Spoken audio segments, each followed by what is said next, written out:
but there was that interaction in terms of how they'll manage that situation for them to vote. So I just want to ask how that has been handled by the Electoral Commission of Zambia. Thank you. Thank you, Mr. Mvula. Let's go to the other podium. Thank you so much. My name's Ruth Ngoma, currently serving as the Commonwealth Youth Ambassador for Zambia, as well as a member of Common Grounds Network. So my question is, if there is a discrepancy between electrically transmitted results and the physical results document, which record takes precedence and how is the discrepancy resolved? I'd like to get that clarification. Thank you. Thank you, Ms. Ngoma, for that question. I've seen a hand in front here. Okay, so 2 hands. May I request that you both proceed to the podium so that we can take your questions back to back?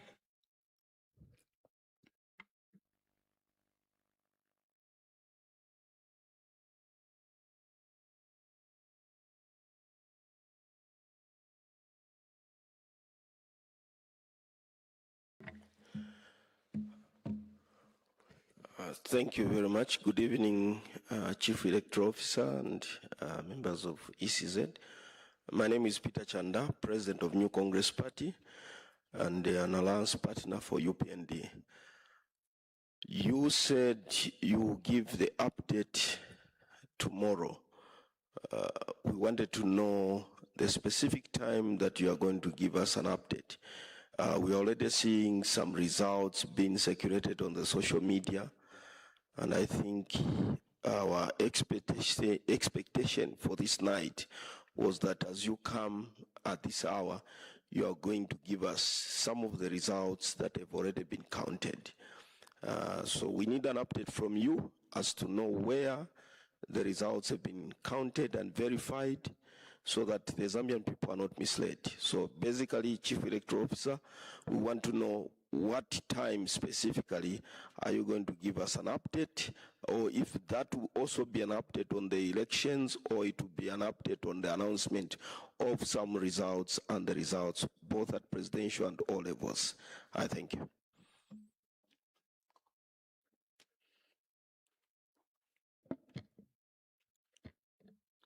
Greetings.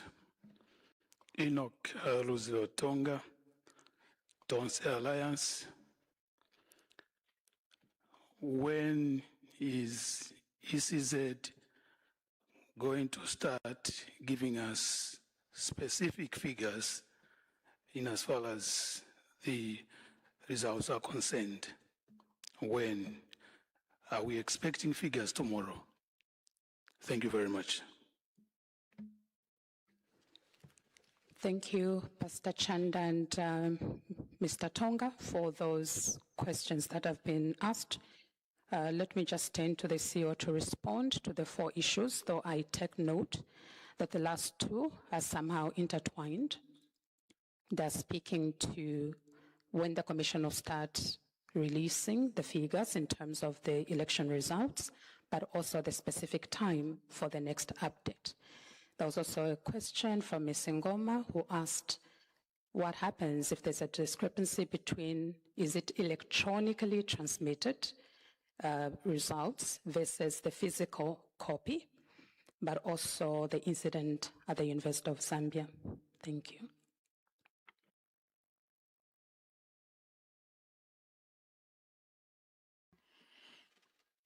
Yeah, thank you so much. For the incident at the University of Zambia, Mr. Mvula,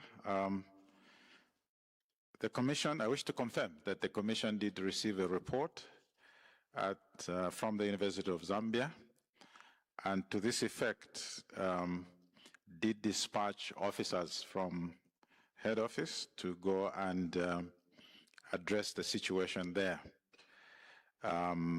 And as we speak, the officers are yet to render a full report, but what I can speak to is a preliminary position that whoever needed to be procedurally facilitated to vote has been able to vote at the University of Zambia. But in terms of the detailed report, we will share that once we get that account from our officers.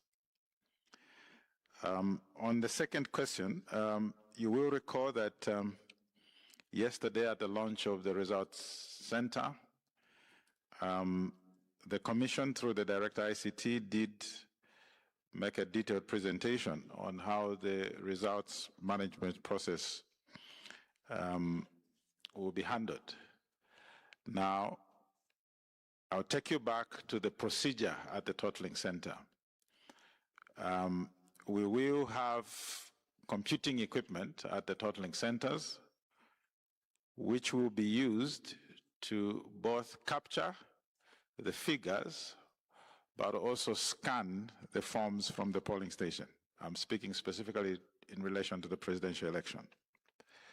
Now, the documents that the returning officer will use to announce the presidential election result at the Totaling Center will be a product of the computing system there, the results management system. So the results from the polling station will be totaled up upon being captured onto the results management system at the constituency center. So after that is done, a report will be printed from the system to, and among which is an announcement of the presidential election result. And it is those same results that will be electronically transmitted to head office, as well as a signed copy of a scan of the signed copy of the announcement at the constituency center. Now, in the results management journey, as it were, every change, every capture of figures is done at the constituency level. All that will happen at head office is to verify and add up again for purposes of consolidating the presidential. So, in short, what I'm saying is we do not expect to see any discrepancy, and if in the very unlikely event there is, that situation will be referred back to the totaling center so that then that reconciliation can happen. Yeah. From Reverend Chanda, in terms of specific time, in light of circulation of some results, once again, please note that the results management process starts at the polling station. So immediately voting closes, the count commences, and after the count, results at the polling station are announced. Now, those results are in public domain, okay? But remember, they're results for a polling station. Now, the commission in this journey only comes in once all results for a constituency are received and verified at the constituency level and totaled up, and the returning officer announces at the constituency. Only then will the commission pick it up. The commission will not be announcing polling station results, because that is done at the polling station level. So as the counting and announcements as polling stations progresses, the public will come across several of these results, but bear in mind the context that these are results from various polling stations. In and of themselves do not give a full picture of a constituency. So it's only after all results from a constituency are consolidated, totaled up, and the returning officer has announced at that level, do they then become available for the commission to announce at head office and give the cumulative total when it comes to the presidential election. Now, from where we sit now, as we indicated, as of the 20 hours, most of the polling stations had transitioned into counting. Now, earlier on, we did indicate also that on average, the count takes around 6 hours because you're not just counting the presidential ballots. There are 3 other elections to be counted. So we do not expect that they would have finished by now to count. And after that they are finished to count, then they would have to go to the respective constituency centers. So we will begin to see polling station results throughout the night. But at this point, we cannot give a specific time when the Commission will give the first announcement when it comes to results. What we can assure you is that we will give regular updates, and the Commission has committed that it will release the results in accordance with a timeline and ensure that that declaration is made within the 72 hours. So please rest assured that we will be with you together here at the National Results Center, and where we need to give an update, we will give an update, and when results are available, those will be announced. But also you can rest assured that during this window, you will not necessarily be totally in the dark because, as I indicated earlier, the announcement at polling station is in public domain, as well as the announcement at the constituency centers. I think that also addresses the last question in terms of when will the Commission give us figures. Given the trends we have seen, we can begin to raise our confidence that tomorrow we should be able to share some results. Thank you. Thank you, CEO. Just quickly looking around.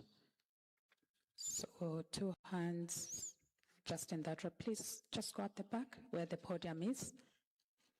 The 3 of you together so that we can get the questions.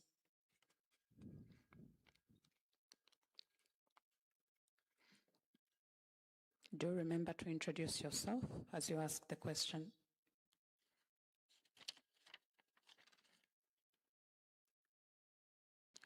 Good evening. Kasonde Mwenda from Tonse Alliance. Would not want to trivialize your answer. We really appreciate your communication. But being stakeholders, we feel it will be good if the responses you give are not that which are just pushed down us, but one that we can reasonably agree together, because giving us an answer that you will come when, I think it's unfair, because this is the middle of the night. We need to plan. Some of us have prepared to sleep here and wait. But if you make it all about you, about when you'll be ready, when you come, tomorrow can be even up to midnight tomorrow, it will still be tomorrow. So we would beg of you to consider our state here. We have to prepare what we are going to eat. Should we sleep here? Should we disband? Should we go home? And if we leave, then we hear in the middle of the night you came and gave some results. There are other people we're representing. So we are begging you, in the interest of the people of Zambia, that give us timelines we can prepare and plan. Help us plan. We are not forcing you to give us dates and times which are unrealistic, but help us with information that we can use productively. Are we going to hear from you at 12 hours? So that we come back at 12 instead of staying here the night and then you come at 18 hours, we would have wasted our time. So with all due respect, we are asking you, can you give us time we can work with and plan? Thank you. Good evening, CEO. My name is Kennedy Chanda.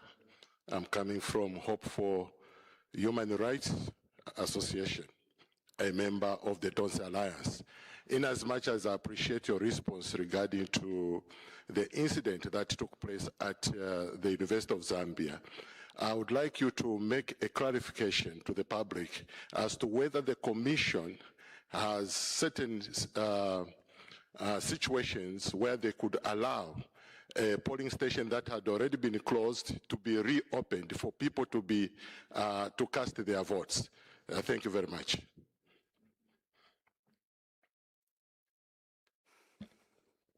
Good evening, CEO. My name is Walia Nondo, a bona fide citizen of this republic. Sir, there is a picture that has gone viral on social media of a former member of parliament for Matero, who is Maus Walia Sampa, capturing himself inside the polling station. And earlier, in your address to the nation, you made mention to say it is illegal, it's a crime for anyone to do such a thing. My question is that, have you reported Maus Walia Sampa to the law enforcers for the law that he has broken? Thank you very much. Thank you for those 3 questions and need for clarification. I will request the CEO to respond to the issues.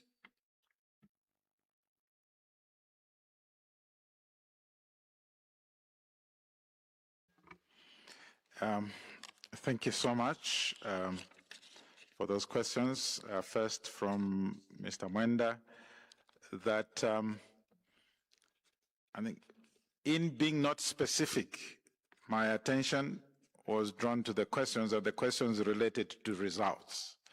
So it is with respect to results that that response was given to indicate that at this point, it is not possible to give a very specific answer to the stakeholders that the Commission will begin to announce the results at a particular time tomorrow.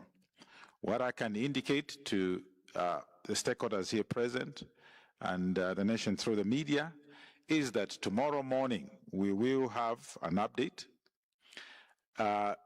There will be no announcement of results tonight. So we'll not expect anyone to spend the night here in the National Results Center, much as it is a very lovely place. But we will not have any announcements of results tonight.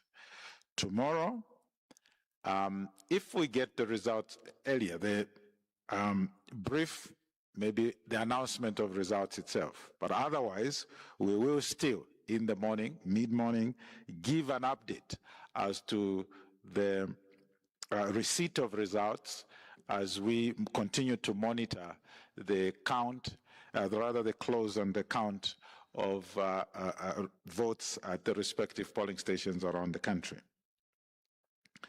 The second question was in relation to the authority of the Commission vis-a-vis voting times.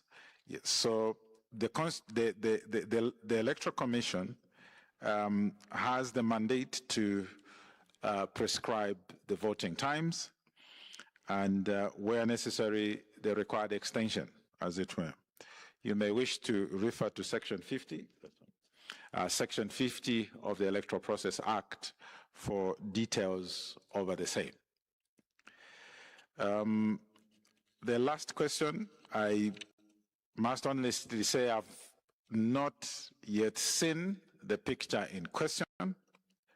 Nonetheless, what was stated earlier remains, that the law is very clear around the disclosure of one's voting by way of capturing the picture and sharing that is an offense. So this photo in question or the information in question has not been brought to the attention of the Commission yet. But once again, to repeat, it remains an offense to do that which we highlighted earlier around disclosing how one voted by getting a photo of the ballot paper and sharing it publicly. Thank you. Thank you very much, distinguished stakeholders, for having stayed with us up to this time. I can see my watch saying 0003. It's past midnight. And as CEO has indicated, we'll have another update tomorrow at about midday to provide the way forward on what will be happening in the course of the day, but more so specifically the areas of interest in terms of results. Let's keep following the Electoral Commission of Zambia Facebook page for the live updates, but more so other updates that the Commission will be giving from here. But also many thanks to the media teams from various media houses that have kept the nation updated. And even beyond the nation, I know we have international media. Thank you, and we'll see you tomorrow. Good morning.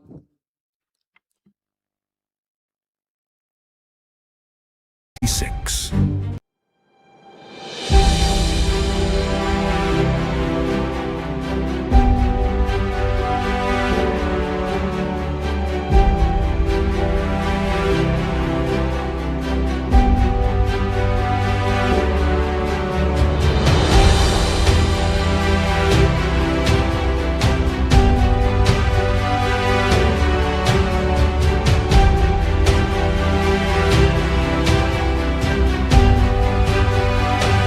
Zambia Decides 2026.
Voter turnout in Southern Province particularly, and it's therefore expected that even the numbers will reflect that particular reality. So I'm very, very happy that I cast my vote today, and it's just the new beginning, the beginning of a new Zambia, the beginning of a free Zambia, and the beginning of a united Zambia. Well, I expect that to win this election. It's a message, the feedback that we got and received across 9 provinces that we visited. We received overwhelming support, and it was very clear that the people of Zambia are ready for change. It was not surprising that we got that feedback. The reasons for which they want that change are very clear. For instance, the poverty levels are extremely high. In some cases, poverty levels are over 70%. Youth unemployment is over 20%. When you look at people's freedoms, Zambians now can't express themselves. They have to look over their shoulder. They have to look for a lawyer before they can make a comment. So Zambians are looking for the restoration of their freedom. Freedom of expression, freedom of association, freedom of worship, as it were. You know that from the statistics, youths and women form the majority of the voters across the country. And these are the two categories of citizens that are most affected by the poverty levels that we experience today. So the youths want their jobs. The youths want their gold mines. The youths want to be recognized in their creative arts, as it were. And of course, our women are looking at social protection. They are looking at healthcare. They are looking at education, among others. When you look at the Copper Belt where we've been, Northwestern Province where we've been, which are predominantly mining provinces, the workers there are complaining every day. They are complaining about high taxes and low wages. They are looking forward to a new day. They are looking forward to a government that will look at introducing certain policies that will ameliorate their working conditions and indeed salaries, as it were.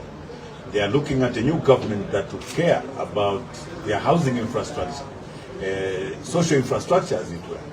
So the result that we got, the feedback that we got, was on account of the many challenges the many people face. Well, all I can say is we've made a commitment as NRPUP. Our first assignment, the first 100 days, will work to unite the country. We'll go for reconciliation. Second will be to work on poverty reduction. We've got practical steps that we want to take to see to it that we reduce the poverty levels right across the country. And of course, we're going to look at the legislative agenda. You know there are so many laws that have been passed in the recent past that may need to be re-looked at. We want to review the cyber laws, the laws that have been oppressive, like the cyber laws, as it were. And of course, we will commence a constitutional amendment process that will not take less than 2 years. So those are some of the things that we are already planning to do.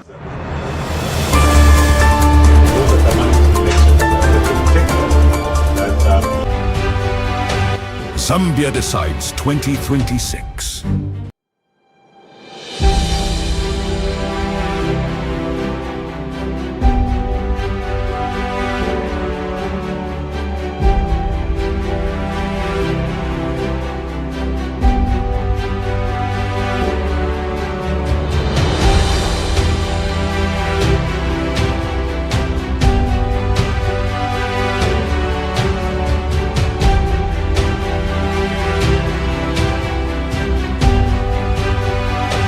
Zambia Decides 2026.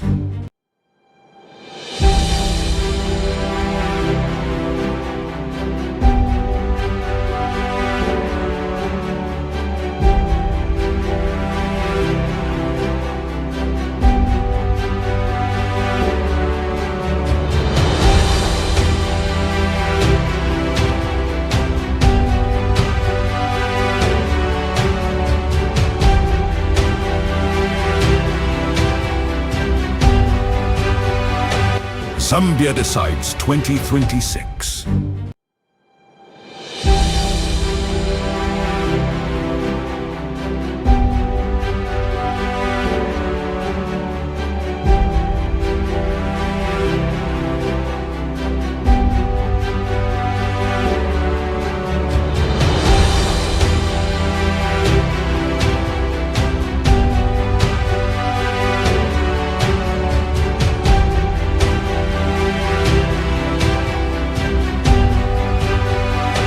Zambia Decides 2026.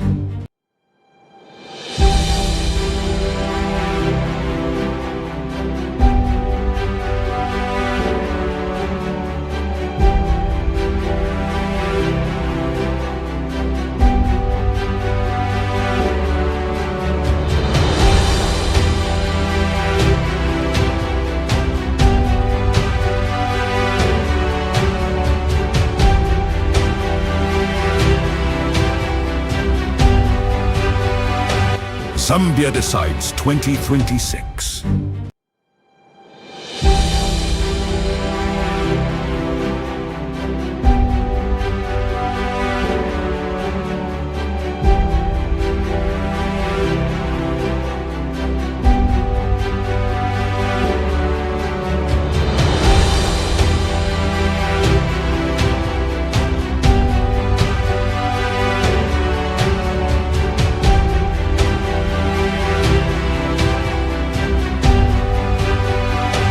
Zambia Decides 2026.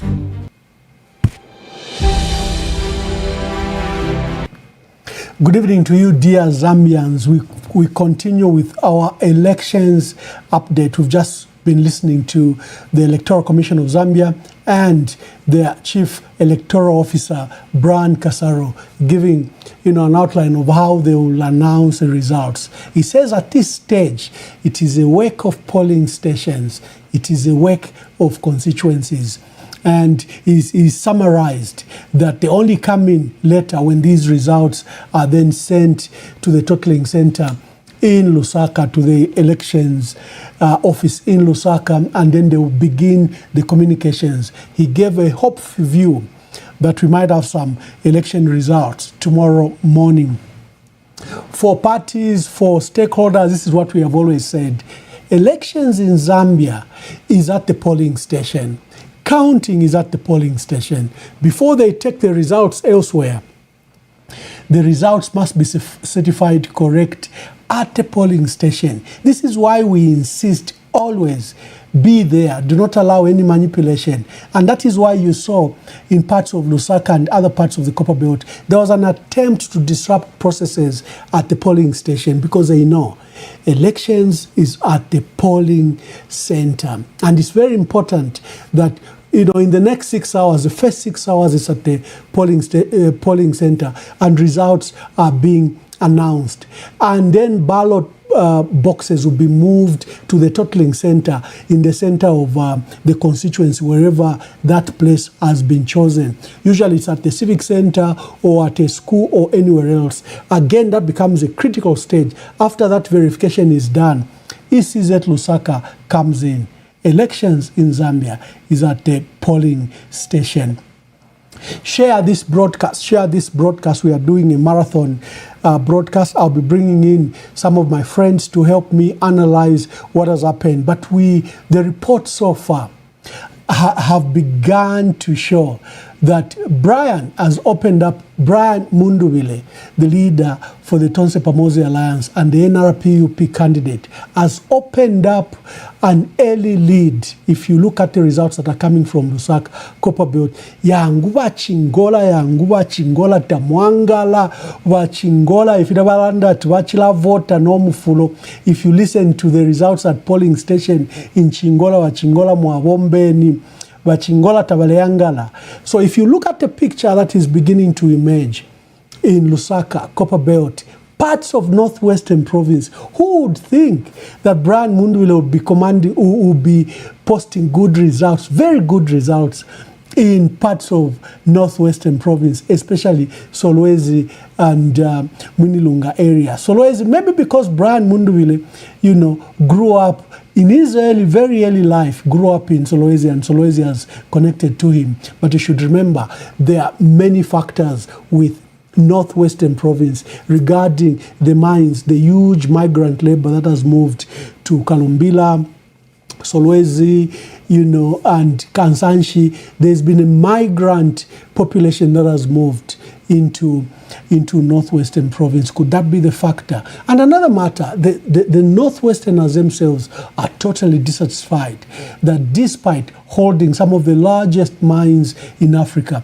there has been very little trickle-down effect to their benefit, including suffering very bad roads, lack of clinics, hospitals, schools, and lack of things they demanded like a university, where it was fully commissioned and nothing happened. And when President Hakainde Hichilema went back, what did he go to do? He went to promise a university afresh. Come on, people remember that a foundation stone was set. So you can't promise the same thing that you are given officially commissioned. So Northwestern Province is one to watch. Remember, President Hakainde Hichilema did very well in Lusaka and Copperbelt. There's been a major shift, major swing to the Tonse Pamozi Alliance. And that's why all of us are telling Lusaka officials, Lusaka leaders, get to protect the vote. You've done so very well in Lusaka. Brian Mundubile has scored huge margins in Lusaka. You need to protect that vote. The way we are seeing on the Copper Belt. Copper Belt seems to be more active than our Lusaka officials. Mwaba Lusaka, Imeni, call yourselves, call meetings, begin to go and check out what's happening at polling stations. Most of the polling stations are beginning to complete their counting. Is that Gen 20 signed? Is that Gen 20 signed before the ballots are moved to the totaling center? Is that Gen 20 signed? Is there anyone checking up on that? Team, this is no time to sleep. Brian Munduvile is doing very well, and I can declare here that he's opened up an early lead. I've looked at the results in Southern Province, Western Province and Northwestern Province. Remember, these are polling station results. They are not constituency at this stage. In the next 6 hours, we are going to be seeing totaling of those results. Obviously, President Hakainde Hichilema is doing very well in Southern Province, Western and Northwestern Province. But he has a challenge. He had such a poor voter turnout.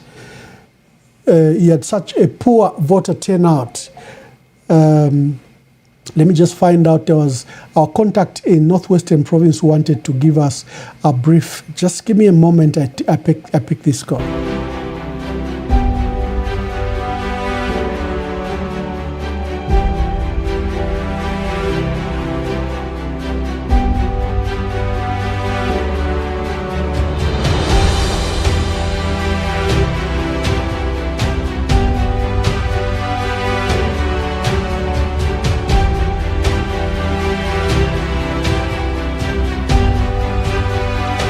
Zambia Decides 2026.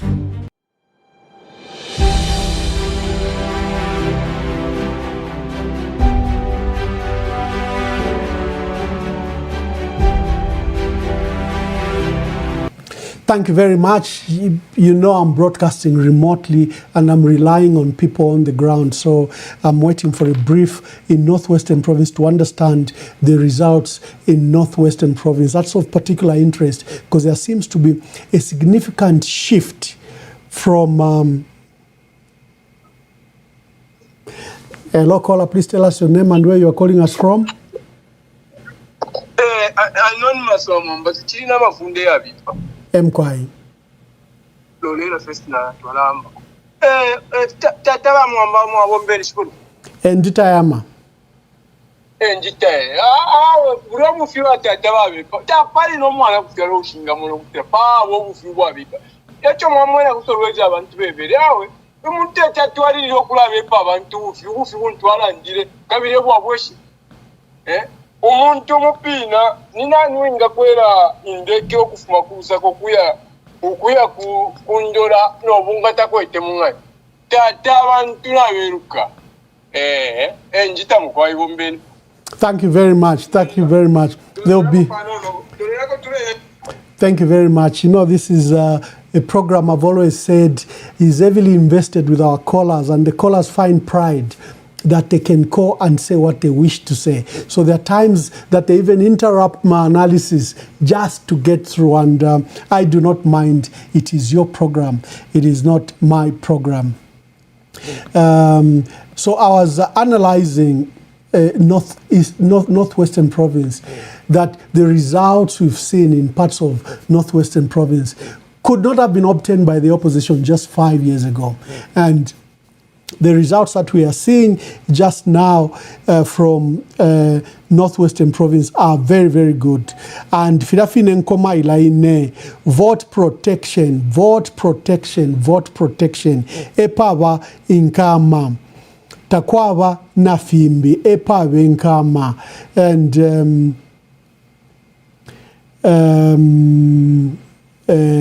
let's see if they have sent. I just wanted to read, just to give you an idea of what I'm talking about when I... Okay, they haven't sent. There's some results, polling station results that have come from Northwestern Province, and I wanted to demonstrate a point that there is some significant shift in places like Solwezi.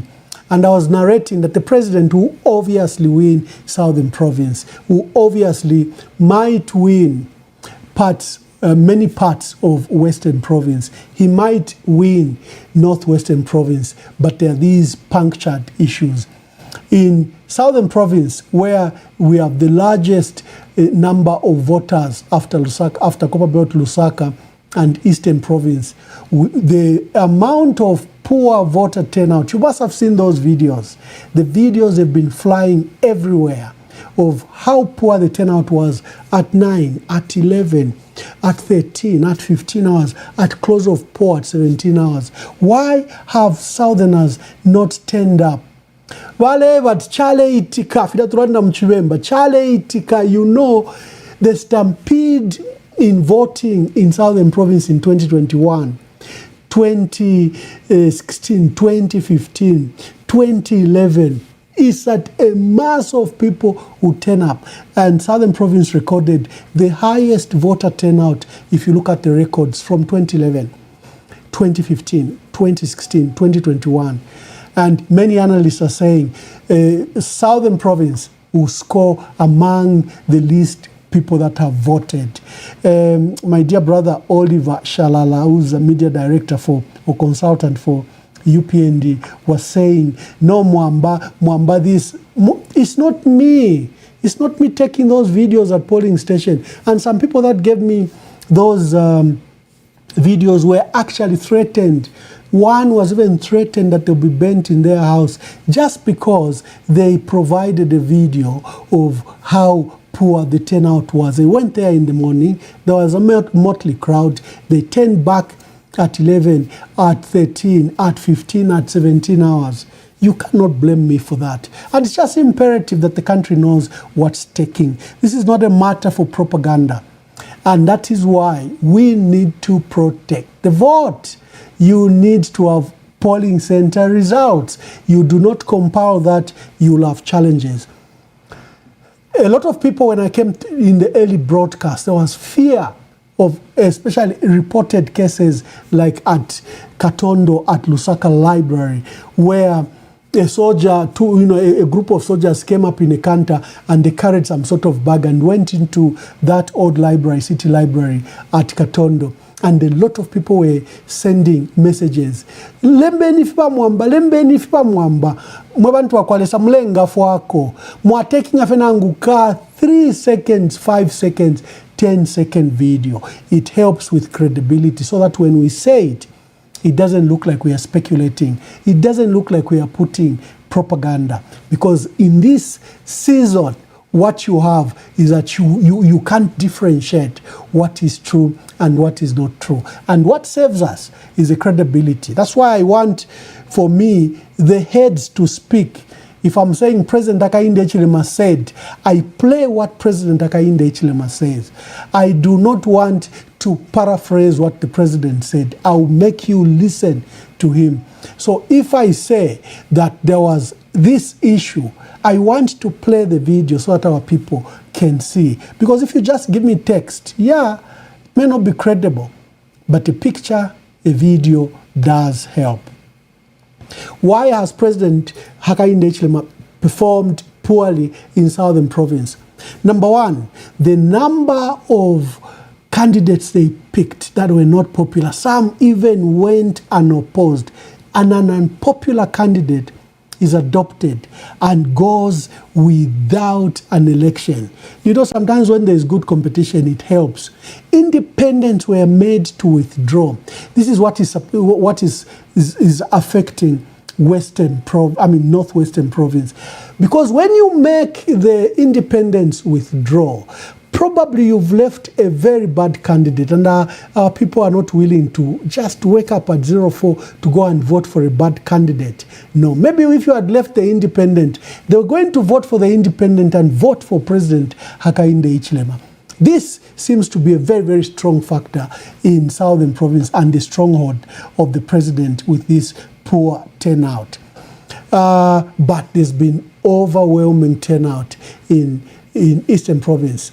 Northern Muchinga, Luapula, Copperbelt, and Lusaka. Vafinachai watu wachingola wa mufulo, wale vota no mufulo, and you can see from their results how they are voting. Let me see if the results for Northwestern are ready. I'll just give you an example. And remember, these are mayor polling station results.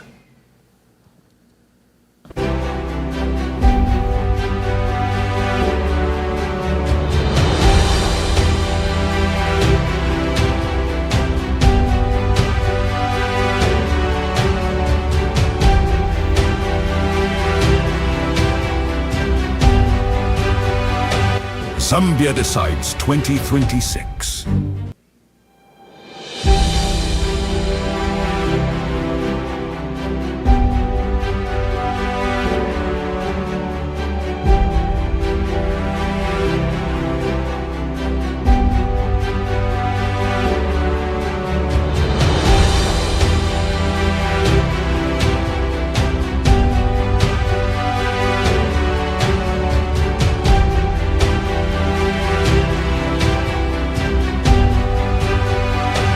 Zambia Decides 2026.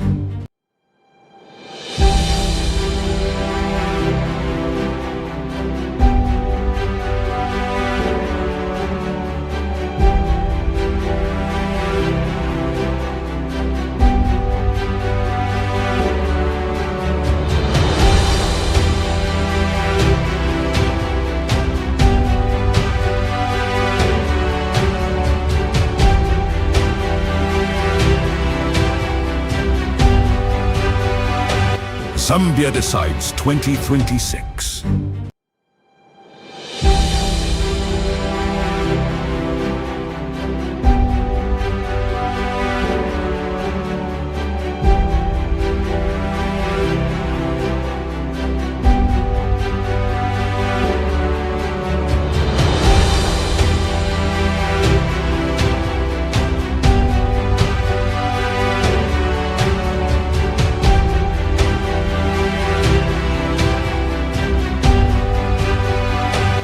Zambia Decides 2026.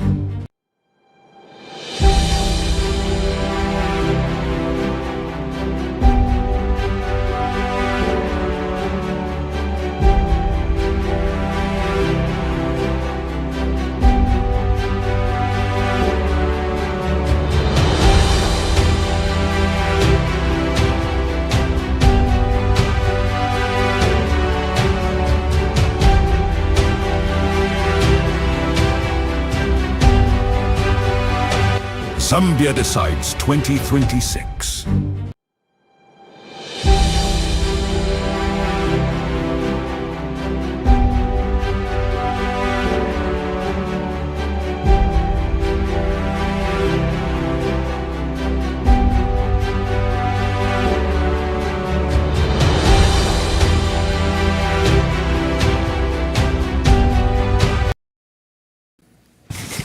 I've got a caller here. Hello, caller. Please tell us your name and where you are calling us from and give us your contribution.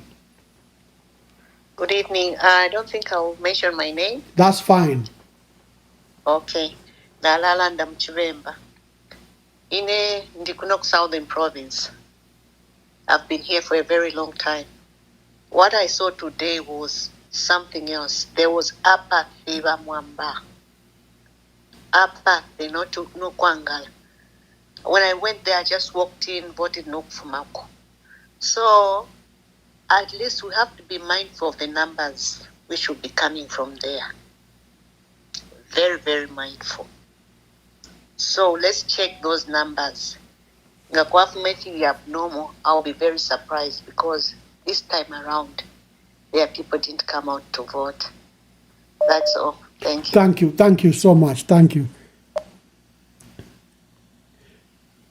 Hello, caller. Please tell us your name and where you're calling us from and give your contributions. I'm Tito, but you're still in Lusaka. Yes, make your contribution. Okay. Oh, but amwamba aka kayapa umatata poje kuipusha kote tuyashana hapo kozi tuyasikia sasa tumeko vest tumfeko fia ofoidi uzatushalira kupanona. Okay, okay. I'm glad. Because I'm following you now. Okay, thank you very much. Thank you.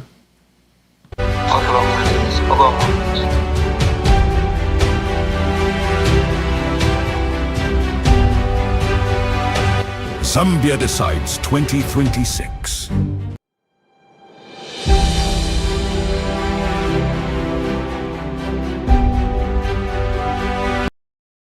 Hello, caller. Please tell us your name and where you are calling us from.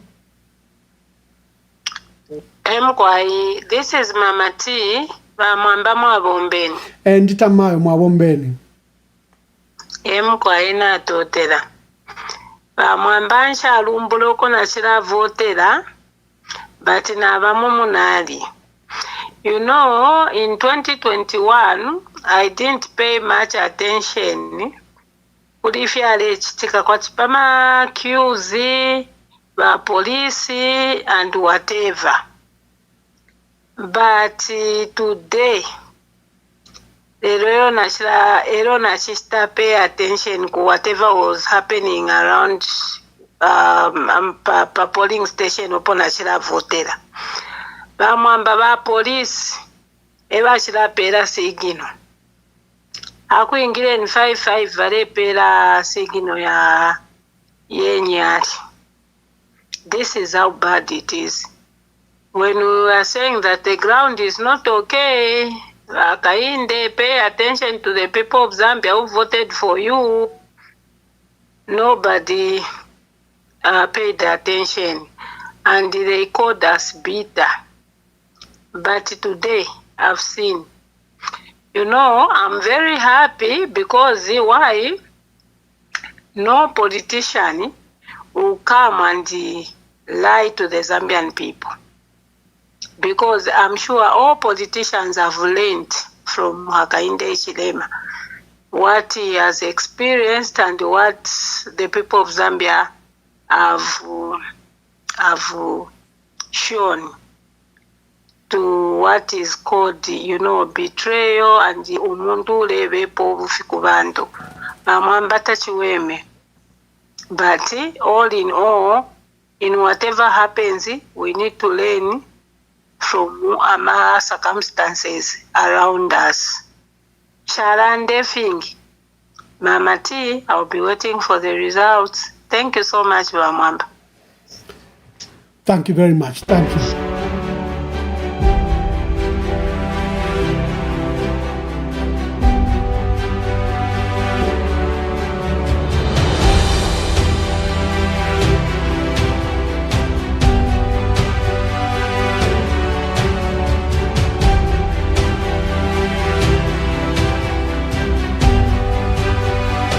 Zambia Decides 2026.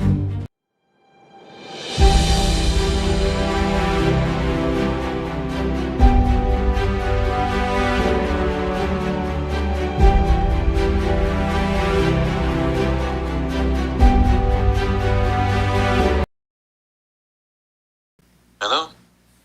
Caller, good day, and tell us your name and where you are calling us from and make your contribution. Anonymous, Mr. Mumba. Anonymous, make your contribution. Yes, I just want to contribute. I've been hearing of this cadre called Kalufianya, something. Yes, yes. He's been on rampage in Lusaka. Surely there's nothing that we can do. There's nothing that NRP can do. And there's also an opportunity at the Totaling Center to ask a question. Why can't somebody ask about this person? And what's so special about him? Because he has been insulting people. Now he's been unruly. Now we are hearing these reports of confiscating ballot papers and all that. Surely, can something be done? Because we as Zambians are watching and we're not happy about that. Secondly, on the Southern Province voting patterns, there should be something happening there. It's quite unheard of. So I just want us to probably start getting the actual, is it GRN reports from polling stations so that we actually see that that there's been lower turnout. Otherwise, things can turn around. I've seen on the page for Mao Sampa reporting on Gwembe about 80,000 That's a lie. My brother, let me speak to that while you are on. Where is my face? I come there.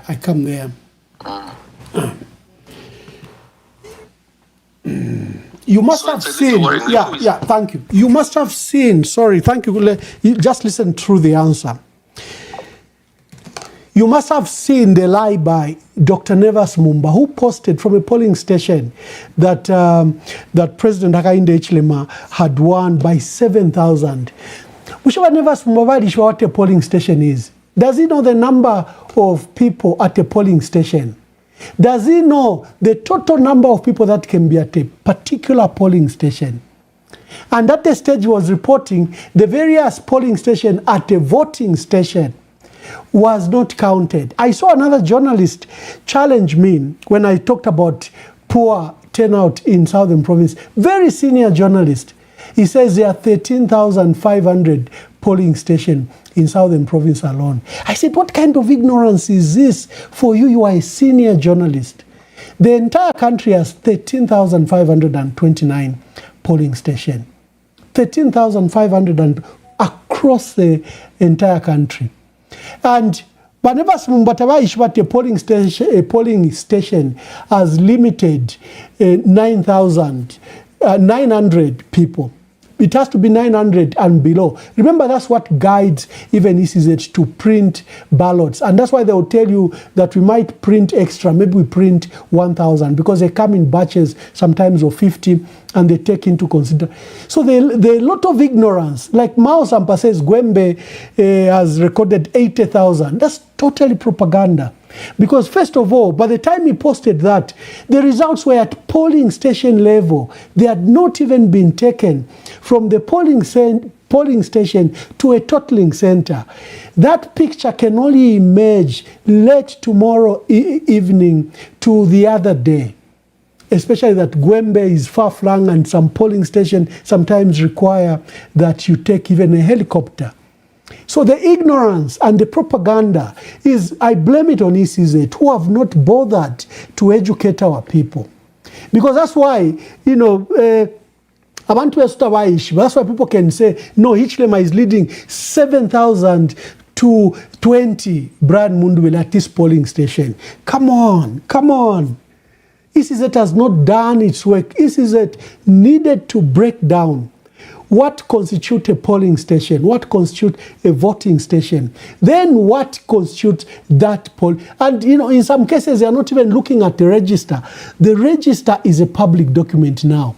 It has been proliferated on WhatsApp group. Get that document. When you see funny results, just go to the polling station and the ward and the constituency. You clearly tell that this is a lie. So don't fall for that. And ECZ and the UPND are preying on the lack of information by our people. That is why Mao Sampa can claim that President Hichilema has won in Gwembe by 80,000. You heard the ECZ director here, the Chief Electoral Officer, Brown Kasoro, explain results first have to be counted at polling station. And that's a process that takes place when you close at 6 o'clock. And usually by midnight, that process is complete. And then you take those results to the totaling center. You've been to a totaling center where the returning officer says we will not start counting until we account for all the polling station ballot boxes. Some are in impassable areas, and you've seen sometimes that what takes a long time. Polling station, ballot boxes per polling station arriving at a time. And when they are counted for, then they open, not for counting. Now it's called verification because the results were counted at polling station and the Gen 20 was signed for already there. And what you are now doing at the totaling center is verification. You begin to verify the results that came from the polling station. And we want to call a polling station. So, my dear brother, thank you for that question. It evoked this passionate response. Hello, caller. Oh, my caller is gone. Please call back. We hear from you. The caller asked another fundamental issue, that what is happening to this Kalufyanya? Who is this Kalufyanya? So Kalufyanya, his full name's Jimmy Muteba. Just a minute.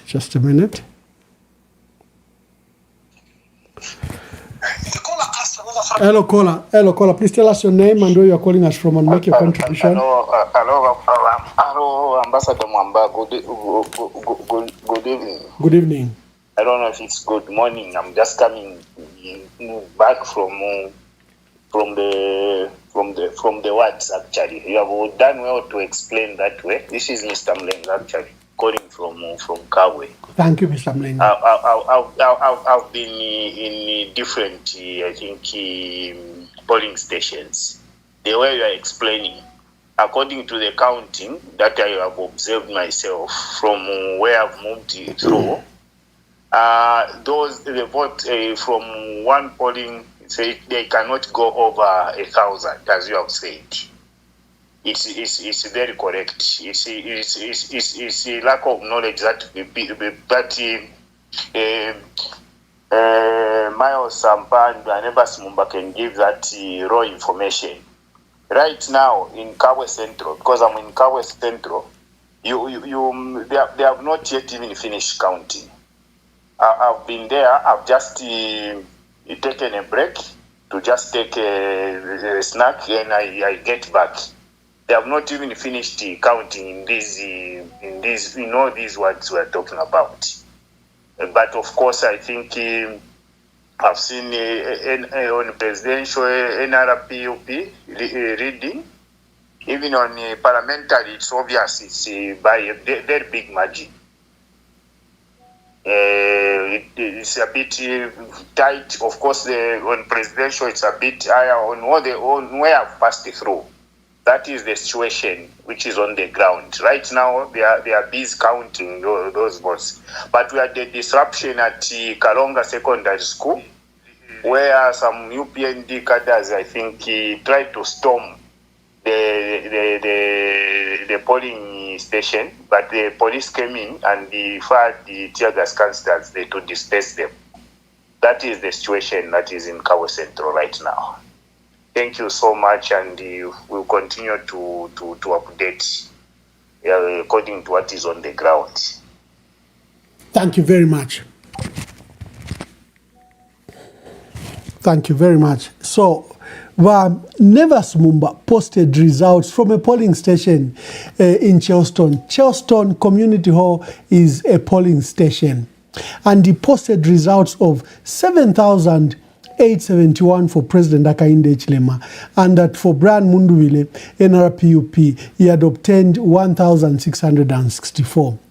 Now, the Chelston Community Hall as a voting station, not a polling center, because some voting centers, have various polling stations. Sometimes you call them streams. The total number of those polling stations at this community hall is 2,920 for the various streams. So whenever Simumba bachifumya kusa whatever no kwebati 7,871 verified, bachifumya kusa my results. And these results are almost coming to 10,000. You can see that even a man of God like Dr. Nevas Mumba can engage in such low, cheap propaganda to achieve what? Okay, let's take some calls. Hello, caller, please tell us your name and where you're calling us from and make your contribution.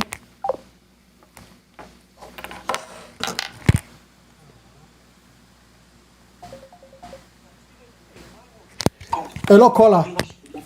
Please tell us your name and where you're calling us from and make your contribution. Hello, caller. Thank you very much. Okay, let's take some calls. Yeah, you are very loud with your monitoring. Hello, caller, please tell us. Thank you very much. I have turned it off. Okay, thank you. Kindly contribute. Thank you.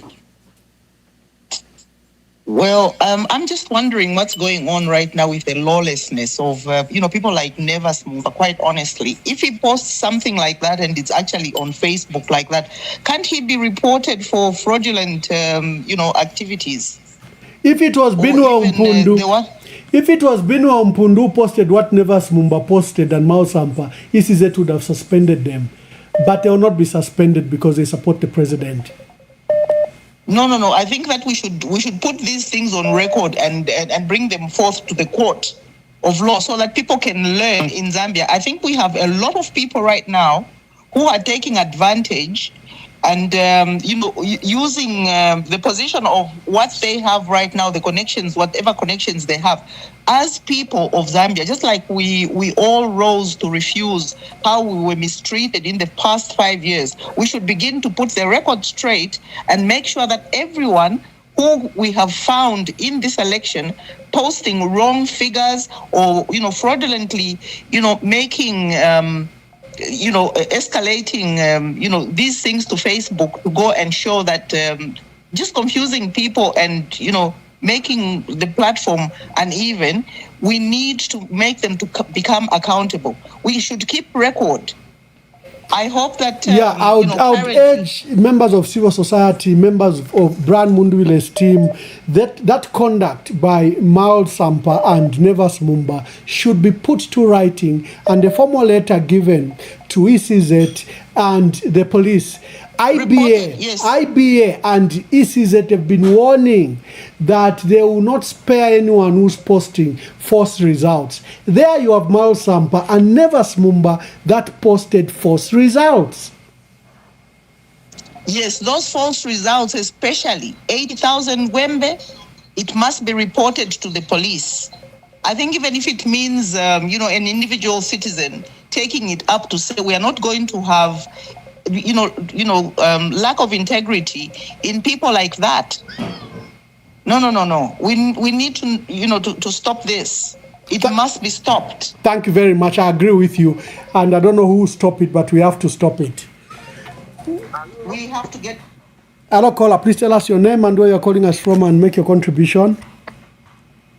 Ambassador Mamba, good evening or good morning where you are. These are the last straws of the dying horse. Good evening, my brother. Just hold on. We have another caller. Just hold on. Yes, my brother. Tell us your name and where you're calling us from and make your contribution. Hello? You have muted yourself. You've muted yourself. Hello? Yes, caller. Please tell us your name and where you're calling us from and make your quick contribution. I'm calling from Lusaka, anonymous. Thank you. So, I've got only one concern with these results that people are making fake results like Dudumwezi 80,000. Where did they get the 80,000 from when there was a vote up at that site? Then, number two, our Nevas Mumba, this Nevas Mumba, the so-called pastor. How can you be lying shamefully on a platform which is like that and you are calling yourself a pastor? On numbers, where did you get those numbers from? Because I checked as well. I couldn't find 7,000. I couldn't find 7,000. Other than the 2,000 that I saw, I didn't find 7,000. And this is where it gets paid, because the president, when Binwa Mpundu just issued a statement, he was all over talking about Binwa on a national television. Okay? But what matters, like Mao Sampa, what he's doing, Nevas Mumba, what he's doing, and everybody else, all these people are immune. But when something negative comes from the opposition, the man is all over Facebook, is all over the national television, talking about those issues. It's not right. And these people, they need to come to account. Once these elections are over, they need to account for what they are doing. Because that kind of misleading of it can actually bend the country. So I think that's my contribution. It's not nice. He should be able to watch himself. He should just invite the office. Otherwise, Zambians are not happy with what he's doing. Thank you very much. Thank you so much, Ambassador. Thank you.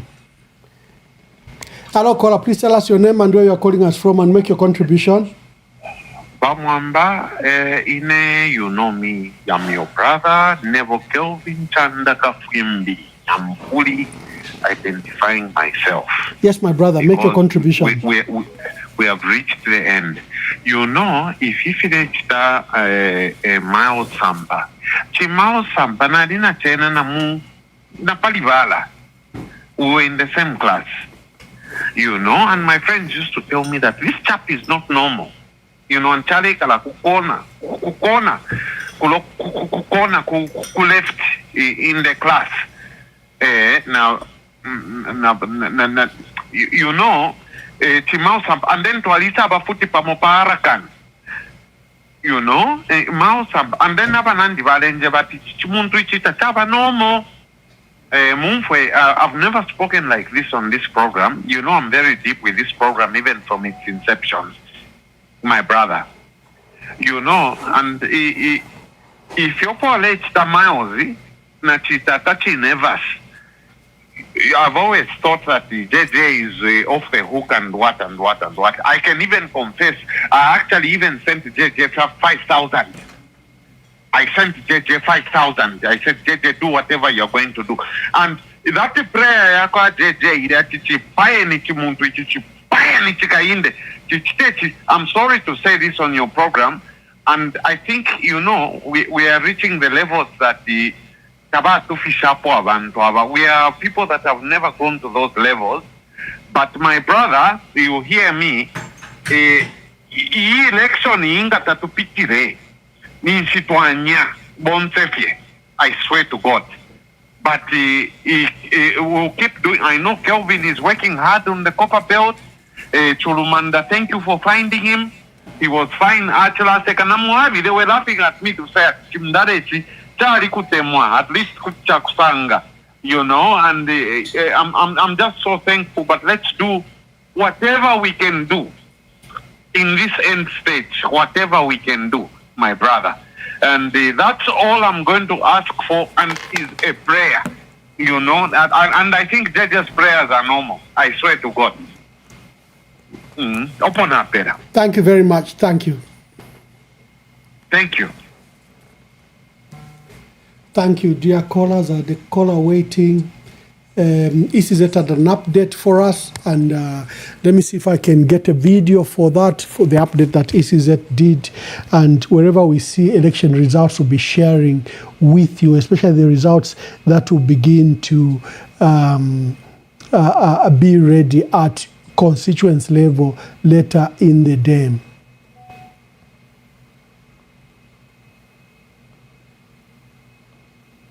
Thank you. Thank you.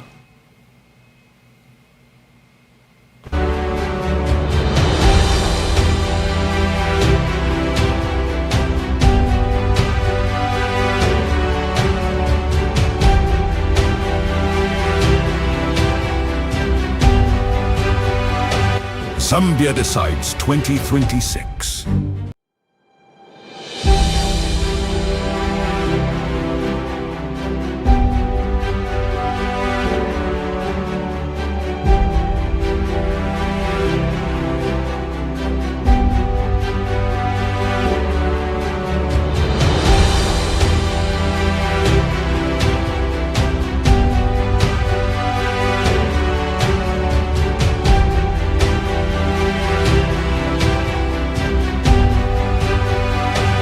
Zambia Decides 2026.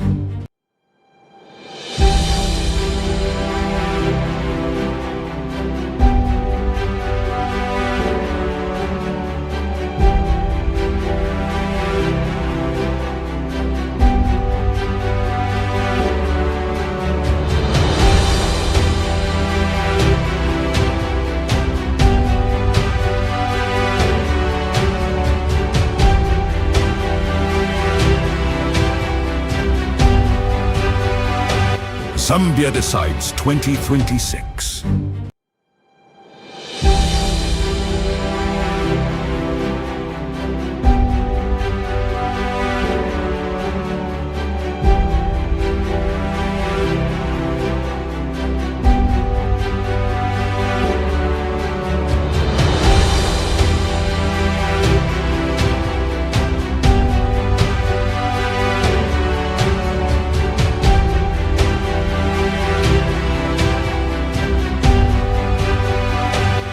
Zambia Decides 2026.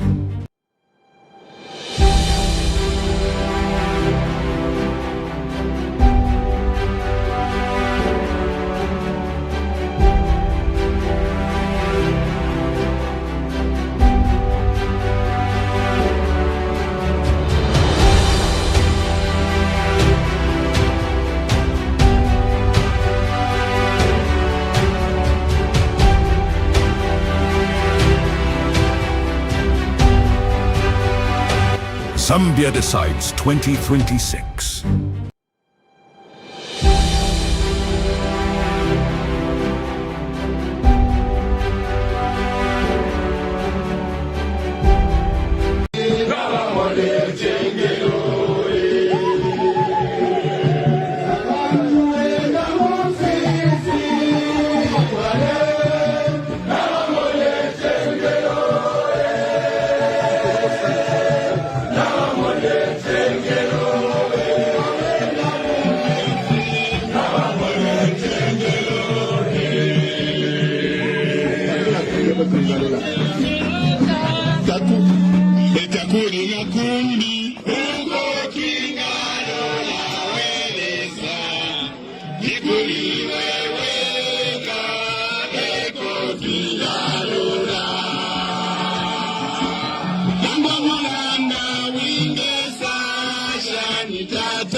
Voter turnout in southern province particularly, and it's therefore expected that even the numbers will reflect that particular reality.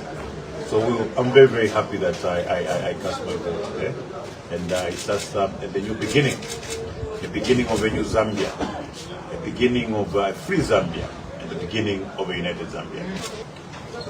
Well, I expect that to win this election. It's a message, the feedback that we got and received across 9 provinces that we visited. We received overwhelming support, and it was very clear that the people of Zambia are ready for change. It was not surprising that we got that feedback. The reasons for which they want that change are very clear. For instance, the poverty levels are extremely high. In some cases, poverty levels are over 70%. Youth unemployment is over 20%. When you look at people's freedoms, Zambians now can't express themselves. They have to look over their shoulder. They have to look for a lawyer before they can make a comment. So Zambians are looking for the restoration of their freedom. Freedom of expression, freedom of association, freedom of worship, as it were. You know that from the statistics, youths and women form the majority of the voters across the country. And these are the two categories of citizens that are most affected by the poverty levels that we experience today. So the youths want their jobs. The youths want their gold mines. The youths want to be recognized in their creative arts, as it were. And of course, our women are looking at social protection. They are looking at healthcare. They are looking at education, among others. When you look at the Copper Belt where we've been, Northwestern Province where we've been, which are predominantly mining provinces, the workers there are complaining every day. They are complaining about high taxes and low wages. They are looking forward to a new day. They are looking forward to a government that will look at introducing certain policies that will ameliorate their working conditions and indeed salaries, as it were. They are looking at a new government that will care about their housing infrastructure, social infrastructure, as it were. So the result that we got, the feedback that we got, was on account of the many challenges the Zambian people face. Well, all I can say is we've made a commitment as NRPUP. Our first assignment, the first 100 days, will work to unite the country. We'll go for reconciliation. Second will be to work on poverty reduction. We've got practical steps that we want to take to see to it that we reduce the poverty levels right across the country. And of course, we're going to look at the legislative agenda. Well, I'm participating in this election, general election, and our spirit is extremely high. Our candidate, Honorable Brian Mundubile, is extremely confident equally with regards to how we've conducted the election up to now. We're very confident we're scooping this one, we're winning these elections, as a matter of fact. However, we had a couple of concerns, especially with regards to the voter turnout in areas such as Southern Province, in areas such as Western Province, in areas such as Northwestern Province, and some parts of Central Province. The voter turnout was very, very low. We've never experienced anything like the way we've seen today with regards to the low voter turnout. And it's a bit concerning, it's a bit worrying that we should have these low voter turnouts, especially in these areas. And of course, we would want to equally appeal to the leadership of the NRPUP, as well as the RP leadership and the Tonse Poverty Alliance within the specific provinces, districts, and constituencies to ensure that now that we are counting the ballots, let's go back to the polling stations. We go back to the polling stations, we witness the counting of the ballot. We must ensure that we defend our democracy by ensuring that the voices of the people are heard. And that is a very critical issue. And we are also worried and concerned that there's been a spoons of violence coming from the UPND in different polling stations that has been experienced almost across the country. So we want to urge our colleagues from the UPND that this is an election. It's a battle of ideas. It's a contestation that will be won in the ballot. I think the violence you are trying to introduce is something that the Zambian people want for the idea of. We do not want violence. We want to urge you, our colleagues, let's desist from this violence that you've started bringing. Your president is on record. The regime leader is on record, indicating that there shall be no violence in this election. And we want to encourage them to ensure that they stop the violence that they have started bringing. This is not the country we want, where there will be violence and the violent should be able to determine the election. No, we have said no to that, and we want to encourage our members and every citizen to pay much attention, much particular attention to ensure that your vote is not grabbed or your vote is not stolen by anyone, because in a democracy like this one, every vote must count. Every situation that requires that a vote must count should count. It's part of good governance. It's part of good democracy. We should be graduating from such kind of politics. And what we are saying today is we want to encourage the Zambian people to go back to those polling stations and man your votes. Ensure that your vote is counted. Ensure that no one steals your vote. And that is very critical. And I think in this case, we would want to urge everyone who means well for this country to ensure that they get back to those polling stations right this moment. Let them go and witness the counting of the votes. It is by law that we must all protect and defend our democracy. Article 5 of the Constitution is very clear. Let us all defend the Constitution of the Republic. An election is a constitutional movement. It's a constitutional duty by all of us. So I also wish to thank the Zambian people for turning up in numbers in Lusaka, Copperbelt, Luapula, Muchinga, Northern Province, Eastern Province, to mention but a few. They turned out in numbers and they have given us very good indications. So we want to request the Zambians today to go back to those polling stations and ensure that we guard our votes. It's extremely critical. And at this point, I want to also reiterate that violence should never be allowed to determine the outcome of any election in this country. So colleagues, we leave everything in the hands of God for now, but we have done our part, we have casted our votes. Now is the time for all of us to go and protect the vote. The protection of the vote is a responsibility of each and every person in this country. It is up to you and myself to ensure that we protect this vote. Otherwise, thank you very much. Well, I'm participating in this. You know, there are so many laws that have been passed in the recent past that many.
Voter turnout in Southern Province particularly, and it's therefore expected that even the numbers will reflect that particular reality. So I'm very, very happy that I cast my vote today, and it's just the new beginning, the beginning of a new Zambia, the beginning of a free Zambia, and the beginning of a united Zambia. Well, I expect that to win this election, It's a message, the feedback that we got and received across 9 provinces that we visited. We received overwhelming support, and it was very clear that the people of Zambia are ready for change. It was not surprising that we got that feedback. The reasons for which they want that change are very clear. For instance, the poverty levels are extremely high. In some cases, poverty levels are over 70%. Youth unemployment is over 20%. When you look at people's freedoms, Zambians now can't express themselves. They have to look over their shoulder. They have to look for a lawyer before they can make a comment. So Zambians are looking for this restoration of their freedom. Freedom of expression, freedom of association, freedom of worship, as it were. You know that from the statistics, youths and women form the majority of the voters across the country. And these are the 2 categories of citizens that are most affected by the poverty levels that we experience today. So the youths want their jobs. The youths want their gold mines. The youths want to be recognized in their creative arts, as it were. And of course, our women are looking at social protection. They are looking at healthcare. They are looking at education, among others. When you look at the Copper Belt where we've been, Northwestern Province where we've been, which are predominantly mining provinces, the workers there are complaining every day. They are complaining about high taxes and low wages. They are looking forward to a new day. They are looking forward to a government that will look at introducing certain policies that will ameliorate their working conditions and indeed salaries, as it were. They are looking at a new government that will care about their housing infrastructure, social infrastructure, as it were. So the result that we got, the feedback that we got, was on account of the many challenges the many people face. Well, all I can say is we made a commitment as NRPUP. Our first assignment, the first 100 days, will work to unite the country. We'll go for reconciliation. Second will be to work on poverty reduction. We've got practical steps that we want to take to see to it that we reduce the poverty levels right across the country. And of course, we're going to look at the legislative agenda. You know there are so many laws that have been passed in the recent past that may need to be re-looked at. We want to review the cyber laws, the laws that have been oppressive, the laws that have been oppressive like the cyber laws, as it were. And of course, we will commence a constitutional amendment process, a process that will not take less than 2 years. So those are some of the things that we are already planning to do. It's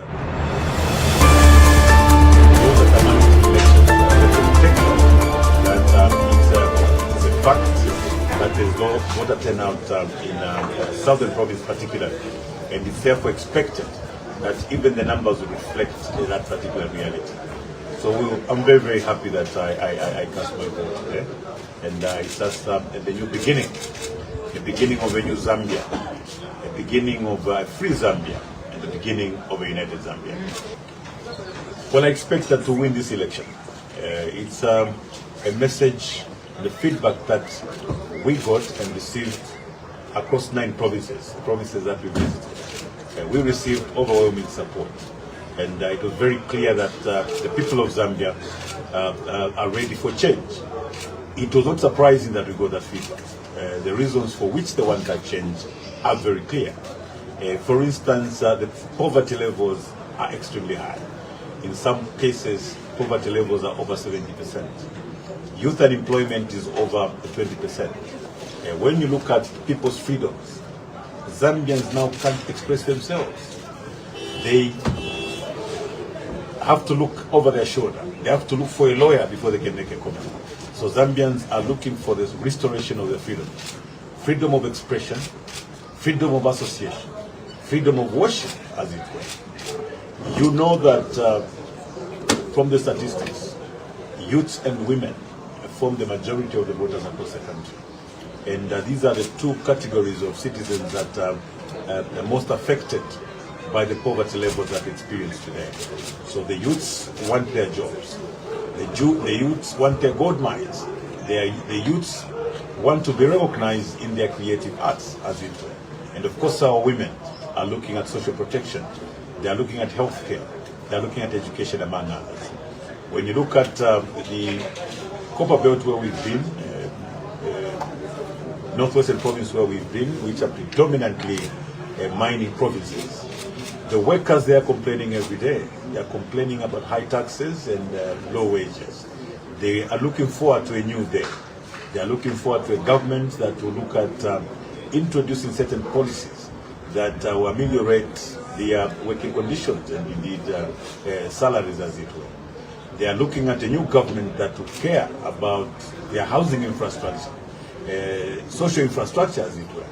So the result that we got, the feedback that we got, was on account of the many challenges the many people face. Well, all I can say is we've made a commitment as NRPUP. Our first assignment, the first 100 days, will work to unite the country. We'll go for reconciliation. Second will be to work on poverty reduction. We've got practical steps that we want to take to see to it that we reduce the poverty levels right across the country. And of course, we're going to look at the legislative agenda. You know there are so many laws that have been passed in the recent past that may need to be re-looked at. We want to review the cyber laws, the laws that have been oppressive, like the cyber laws, as it were. And of course, we will commence a constitutional amendment a process that will not take less than 2 years. So those are some of the things that we are already planning to do. It's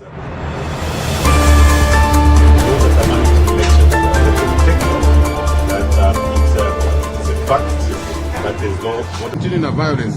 We will not allow that. This election will be free and fair, and the winner will emerge. Let the winner take charge of the country as per the constitutional provisions. So we're not concerned about the useless things they talk about. Our concern is the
continuing violence.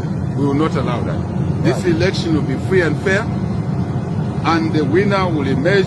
Let the winner take charge of the country as per the constitutional provisions. So we're not concerned about the useless things they talk about. Our concern is the continuing violence. We will not allow that. This election will be free and fair, and the winner will emerge. Let the winner take charge of the country as per the constitutional provisions. So we're not concerned about the useless things they talk about. Our concern is the continuing violence. We will not allow that. This election will be free and fair, and the winner will emerge. Let the winner take charge of the country as per the constitutional provisions. So we're not. And the final hours of the campaign changed the mood of tomorrow's vote. After months of rallies, promises, debates, and political battles, the campaign trail officially comes to an end today. Tomorrow, millions of Zambians will head to the polls to make their voices heard. As the final campaign hours unfold, what are you watching for? Can the final hours of the campaign change the mood of tomorrow's vote. After months of rallies, promises, debates, and political battles, the campaign trail officially comes to an end today. Tomorrow, millions of Zambians will head to the polls to make their voices heard. As the final campaign hours unfold, what are you watching for? Can the final hours of the campaign change the mood of tomorrow's vote? After months of rallies, promises, debates, and political battles, the campaign trail officially comes to an end today. Tomorrow, millions of Zambians will head to the polls to make their voices heard. As the final campaign hours unfold, what are you watching for? Can the final hours of the campaign change the mood of tomorrow's vote? After months of rallies, promises, debates, and political battles, the campaign trail officially comes to an end today. Tomorrow, millions of Zambians will head to the polls to make their voices heard. As the final campaign hours unfold, what are you watching for? Can the final hours of the campaign change the mood of tomorrow's vote? After months of rallies, promises, debates, and political battles, the campaign trail officially comes to an end today. Tomorrow, millions of Zambians will head to the polls to make their voices heard. As the final campaign hours unfold, what are you watching for? Can the final hours of the campaign change the mood of tomorrow's vote? After months of rallies, promises, debates, and political battles, the campaign trail officially comes to an end today. Tomorrow, millions of Zambians will head to the polls to make their voices heard. As the final campaign hours unfold, what are you watching for? Can the final hours of the campaign change the mood of tomorrow's vote? After months of rallies, promises, debates, and political battles, the campaign trail officially comes to an end today.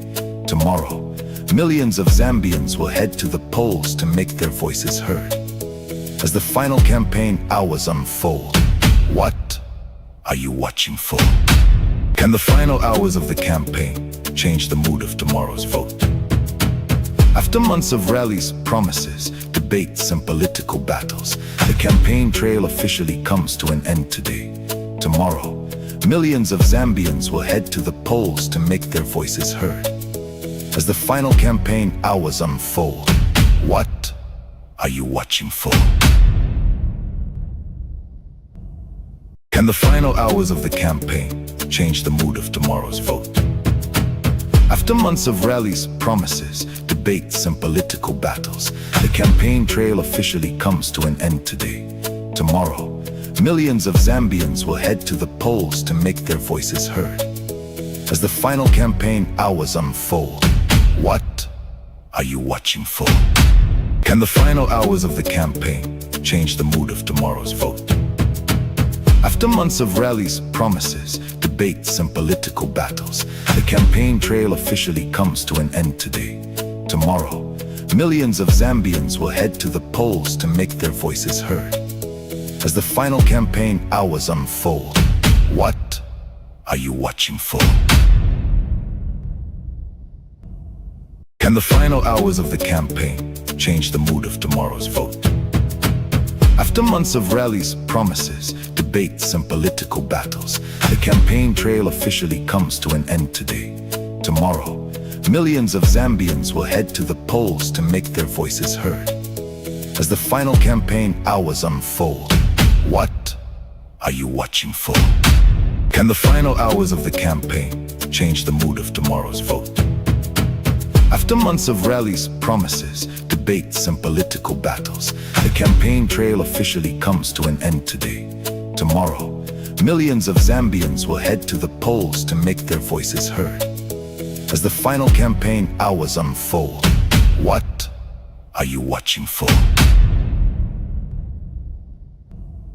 Can the final hours of the campaign change the mood of tomorrow's vote? After months of rallies, promises, debates, and political battles, the campaign trail officially comes to an end today.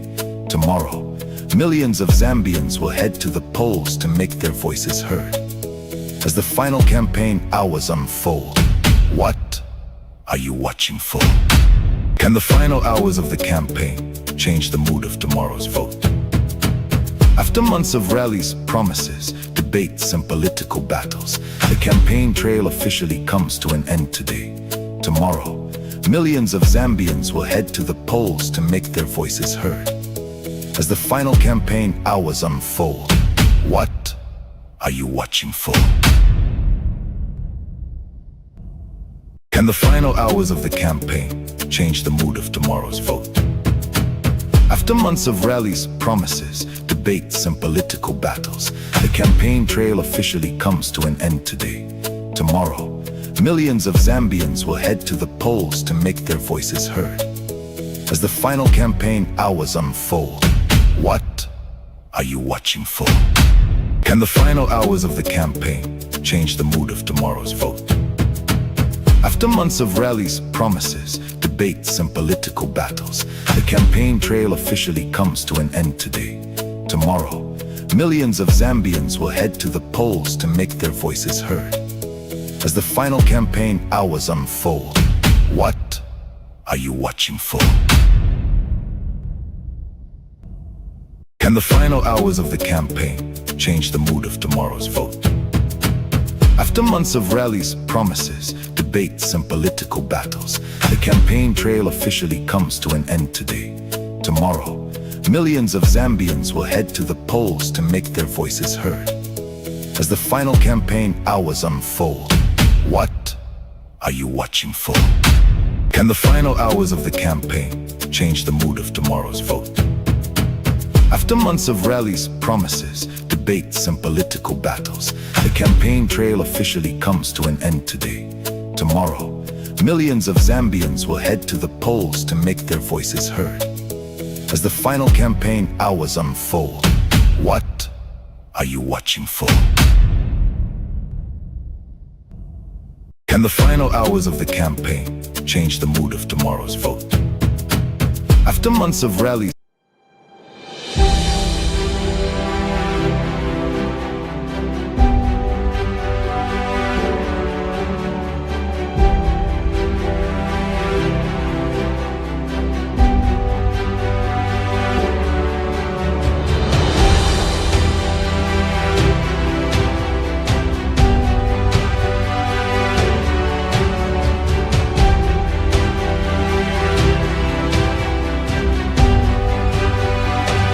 Zambia Decides 2026.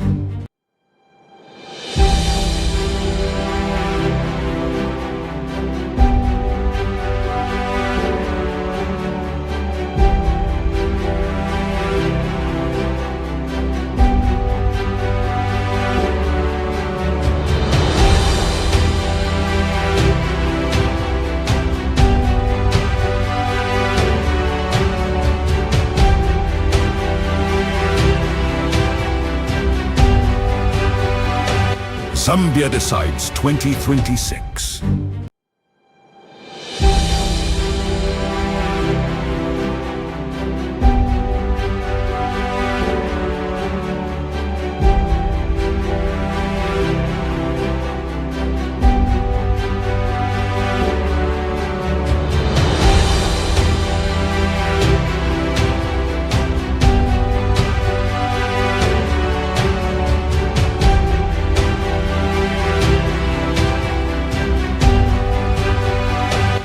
Zambia Decides 2026.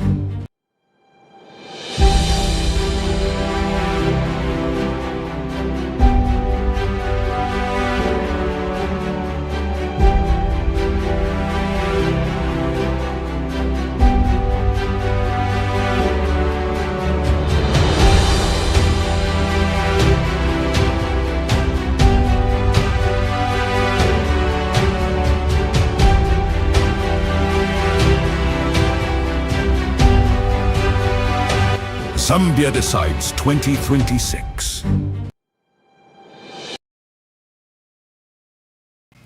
We seem to have a caller. Hello, caller. Please tell us your name and where you are calling us from and make your contribution. Okay. Okay, I will remain anonymous. Yes, anonymous. Mkwai, ndeva kakuta contribute since uyoka rufya nyakwati ashupa. Kushete tibaso nangish bana bakanya abantu ati not they shouldn't retaliate. Number 30 kuime kofe nangfe David fye umofye ashtapo atoba kofe liweli mo to this uncircumcised Philistine. But kwa jara veresha. And he can't, one person can't hold everybody, at ransom. That they lose their peace because of one person. I think quite nakalimo ya nasa mwasana mkwai panaja pa populanda. Mkwai, thank you very much. Thank you.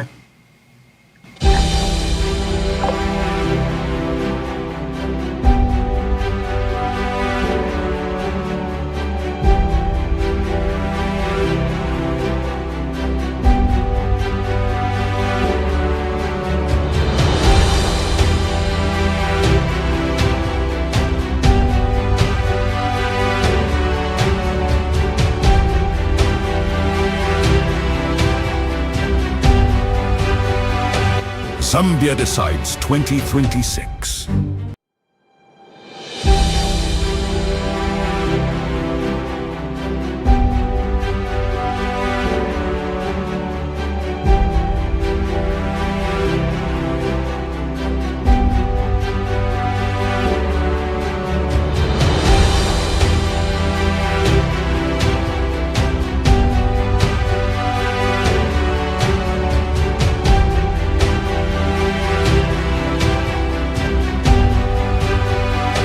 Zambia Decides 2026.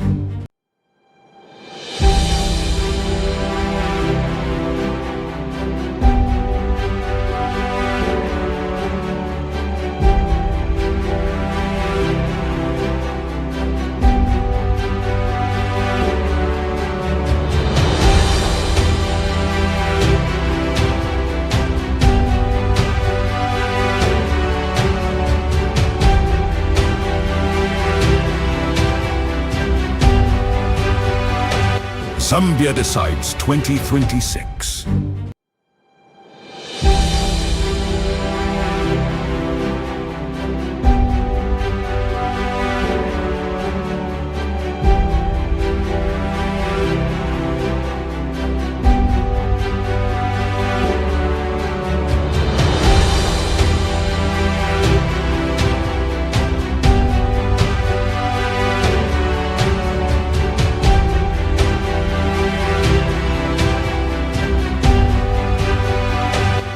Zambia Decides 2026.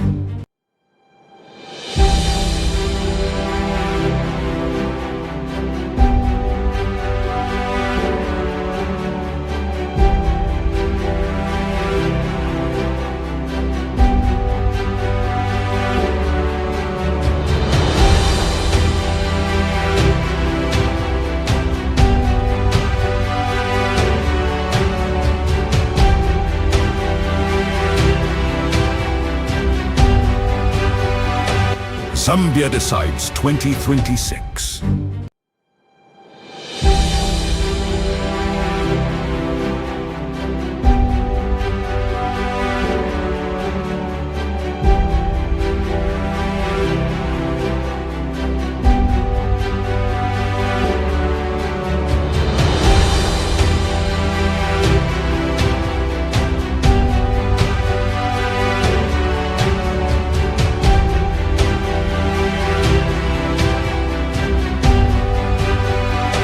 Zambia Decides 2026.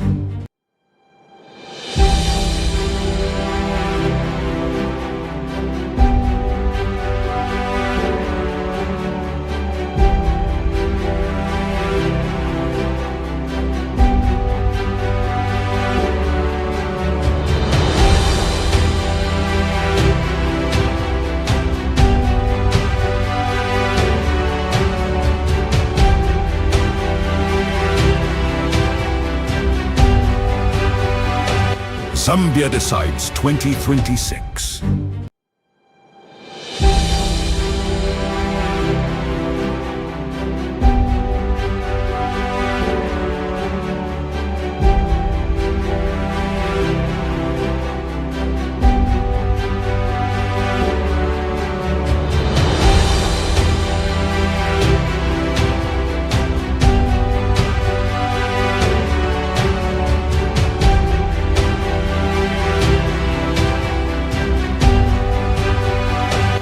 Zambia Decides 2026.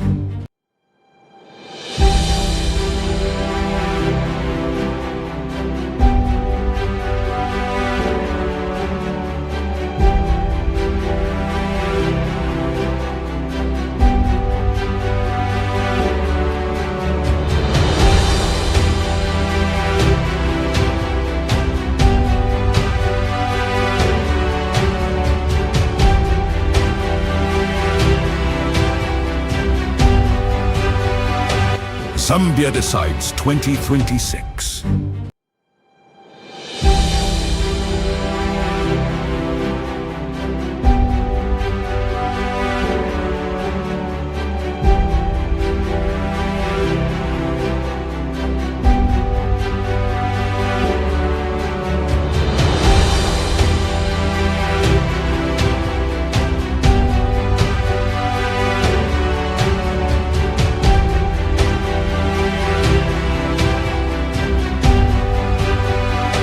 Zambia Decides 2026.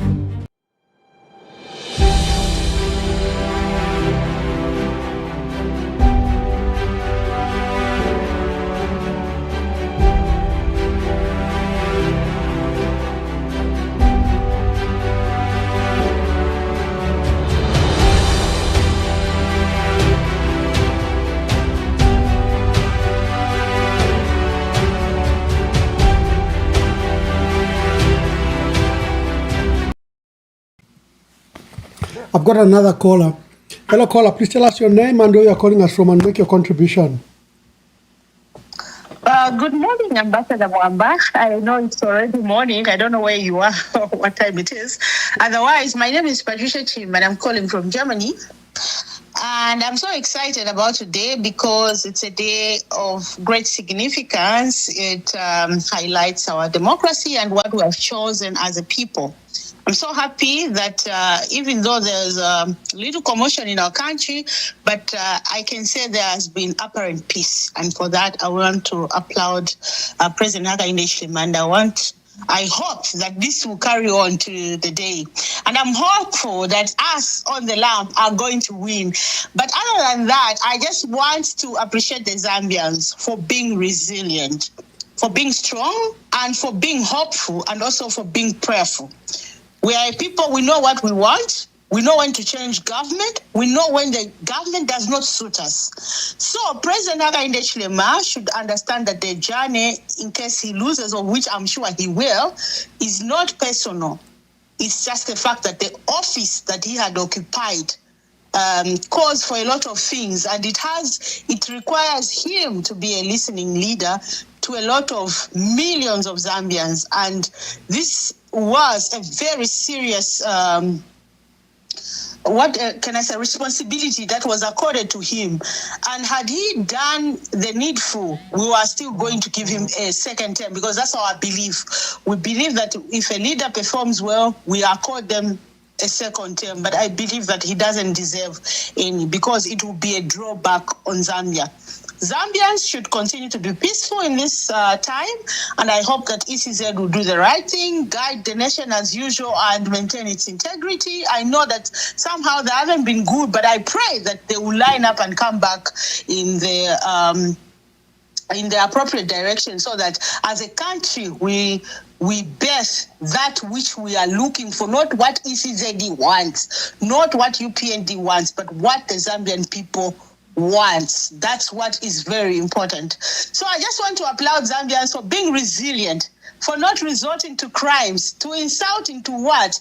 Despite the cyber crimes, they held it together and they just kept quiet. They died inside because they knew there was a day that was going to come. And today, yesterday was that day. And within 3 days, I'm hopeful that freedom will come. And this is where President Hakainde Hichilema failed to give the Zambians the freedom they deserve, the love, the comfort, and the caring that they deserve from a leader. And this is a wake-up call for any leader that would want to head our nation.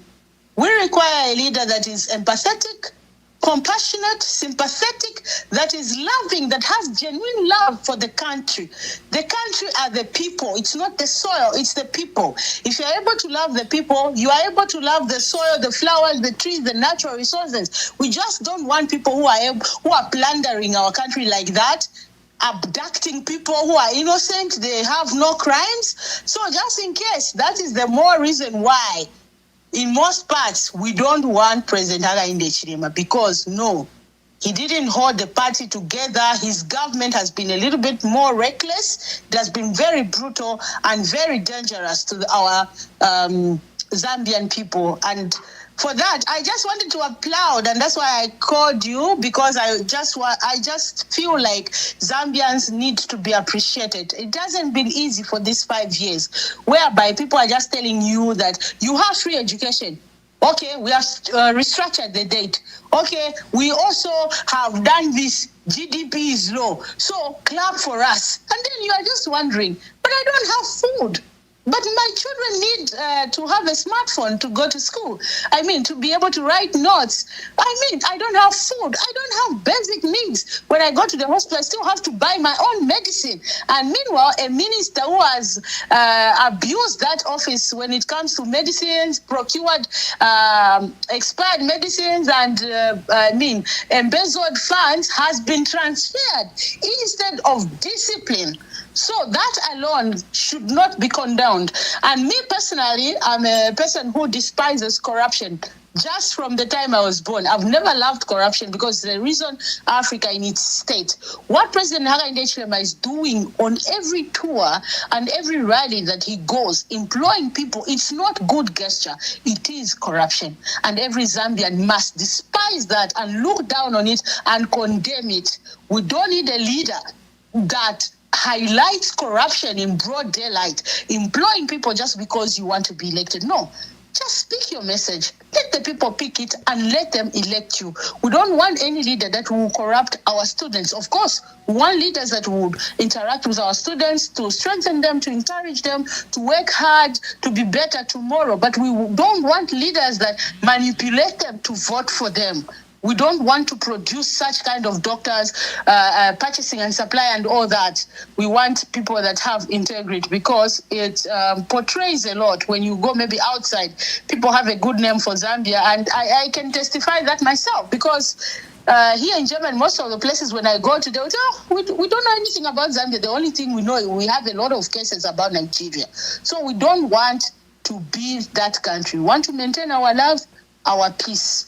And if President Hakainde Hichilema is voted out, it's because we also love him. We don't want him to destroy himself and also the country.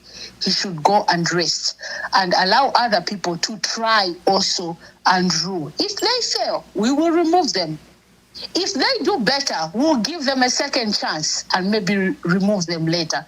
So this was my contribution. But otherwise, my wrap-up message is just to congratulate the Zambians. They have been very good. They have behaved very well. They've held themselves together, and they have just, for me, it's just a miracle that a country whereby you had all your rights and everything has been taken away, but yet you are able to just stay put.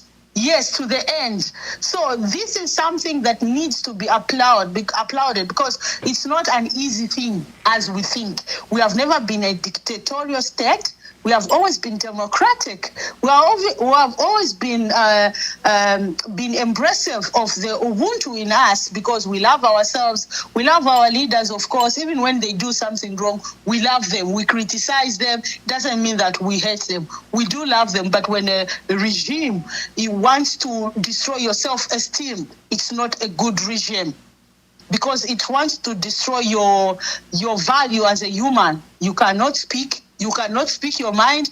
Even when they give you free education, for me, what's that when you don't know your basic rights? So for that, Mwamba, I just wanted to reach out because I know your platform is watched and heard by a lot of people. Thank you, my dear sister. Thank you very much, and thank you for loving our country. God bless you.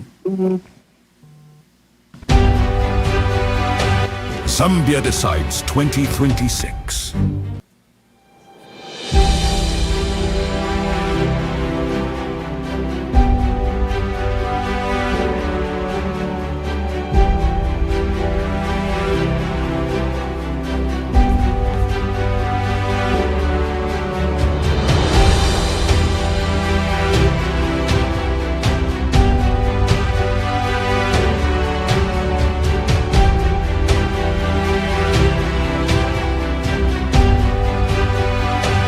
Zambia decides 2026.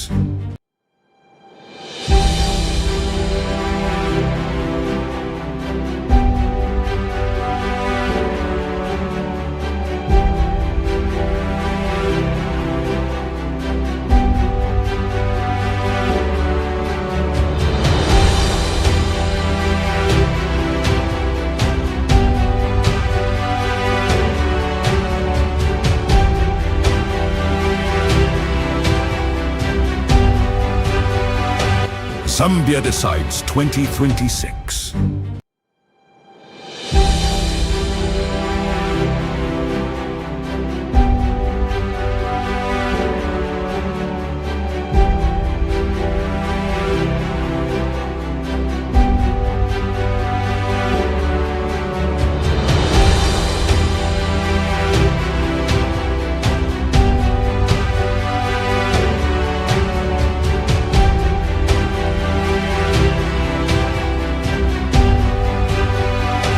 Zambia decides 2026.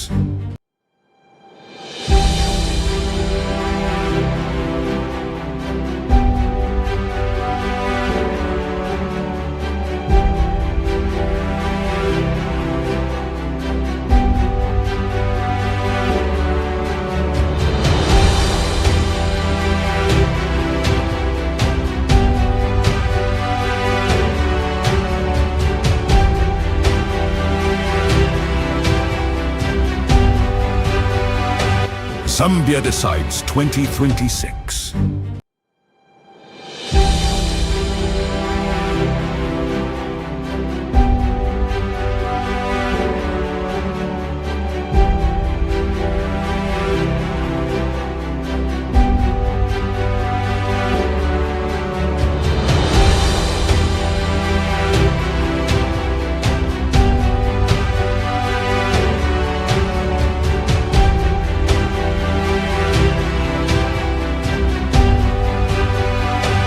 Zambia decides 2026.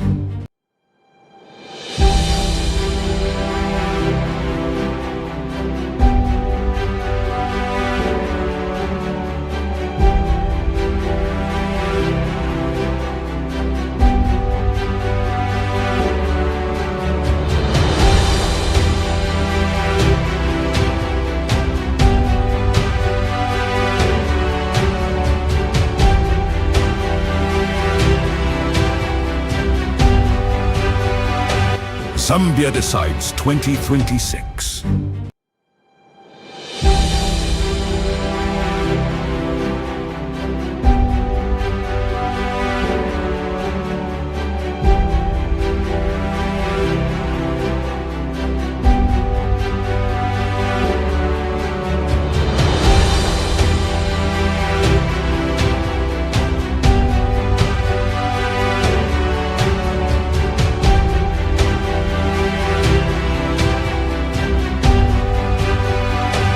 Zambia decides 2026.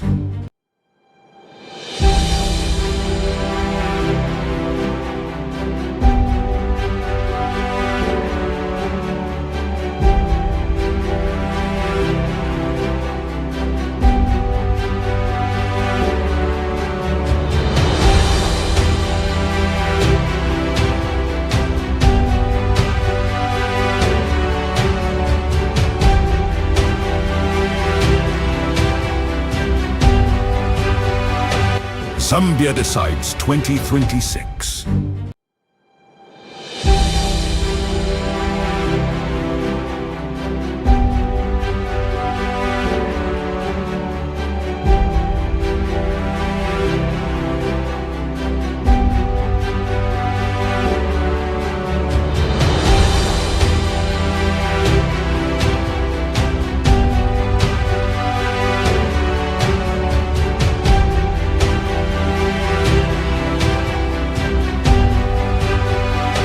Zambia Decides 2026.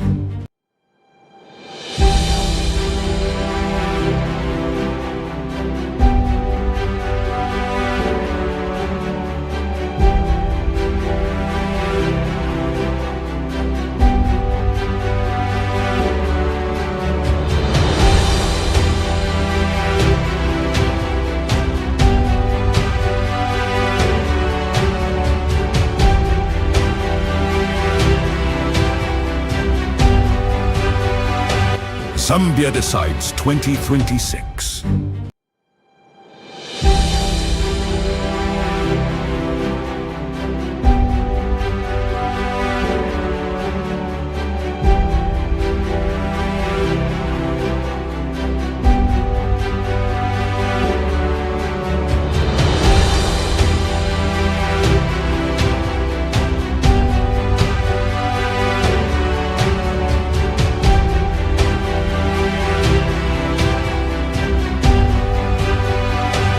Zambia Decides 2026.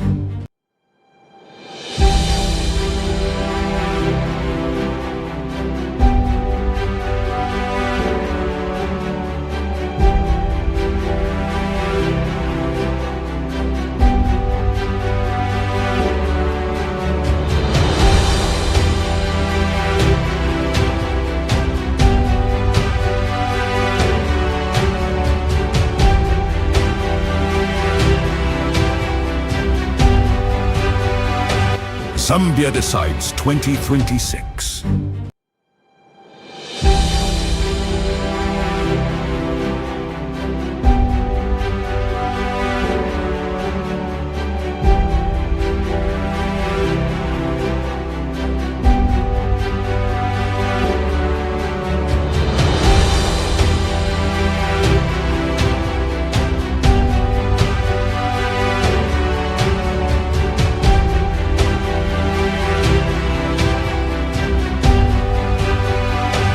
Zambia Decides 2026.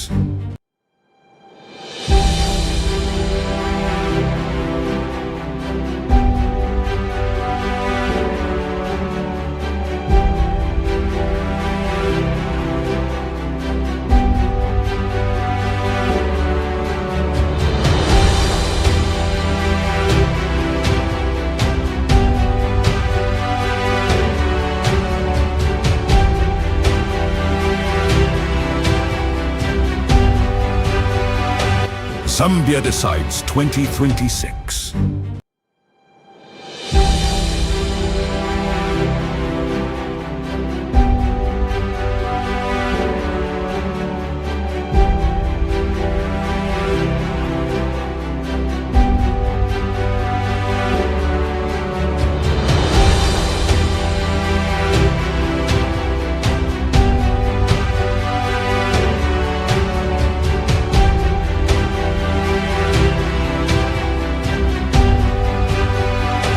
Zambia Decides 2026.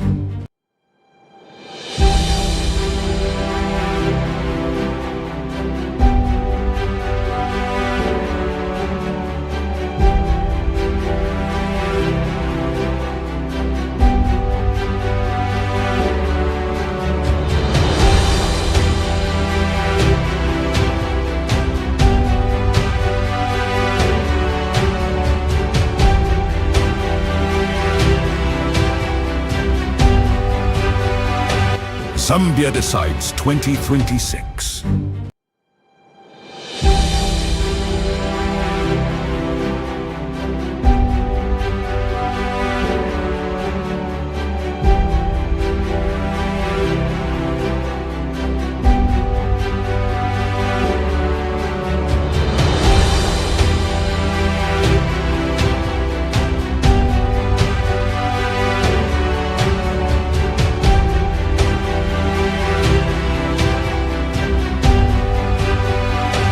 Zambia Decides 2026.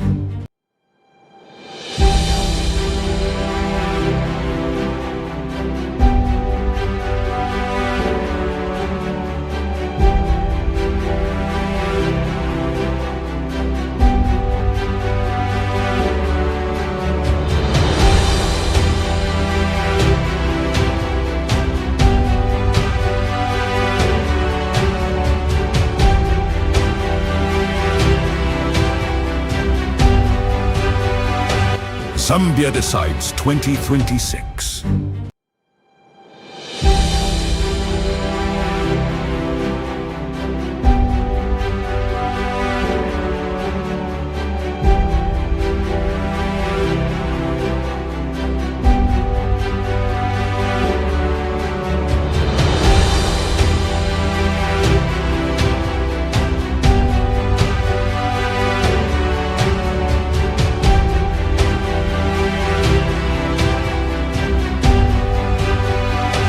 Zambia Decides 2026.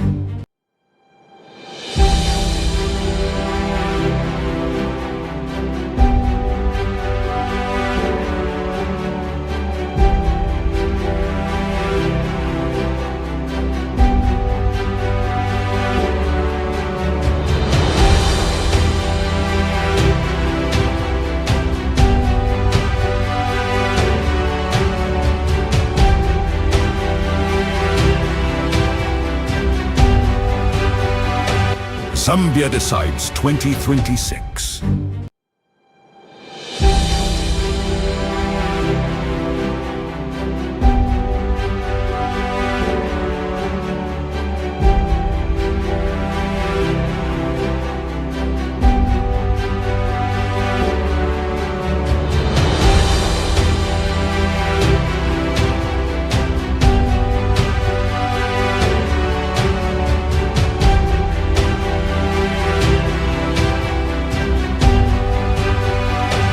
Zambia Decides 2026.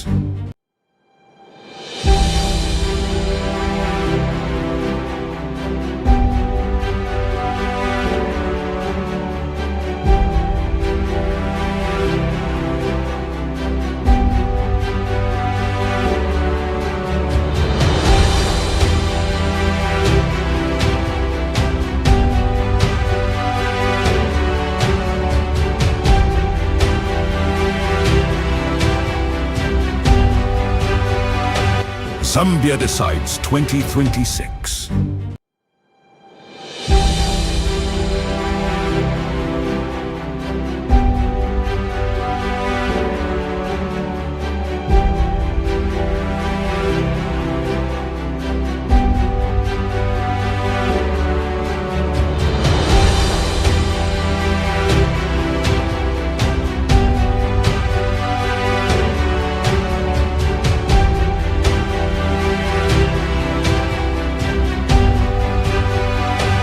Zambia Decides 2026.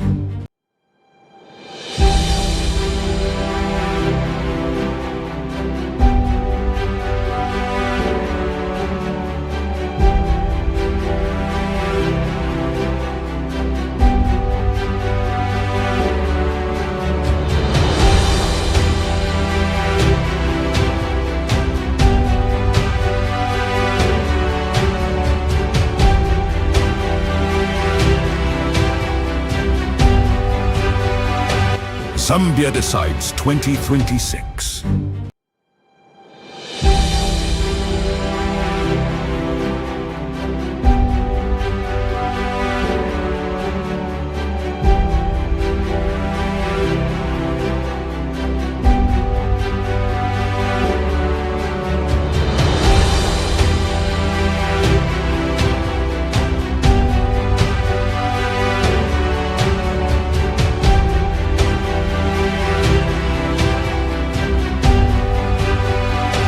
Zambia Decides 2026.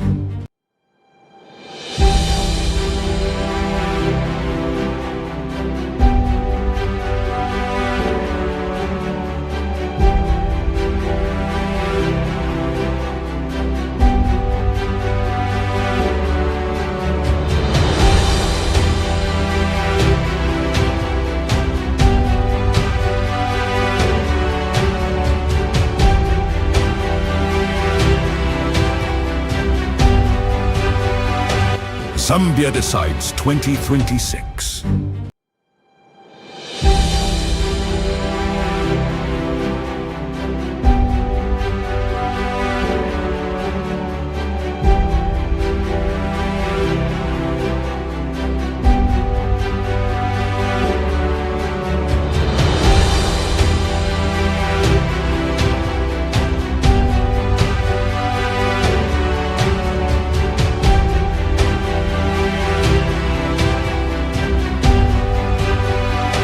Zambia Decides 2026.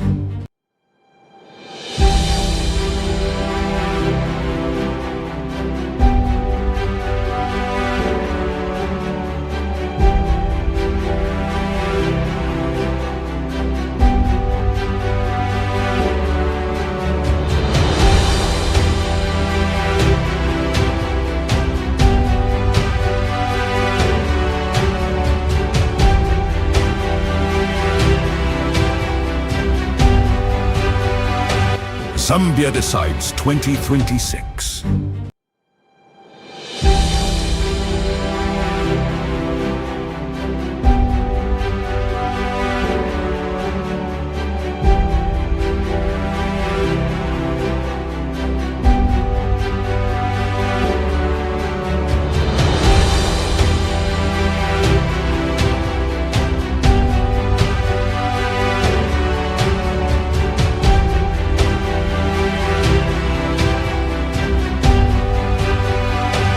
Zambia Decides 2026.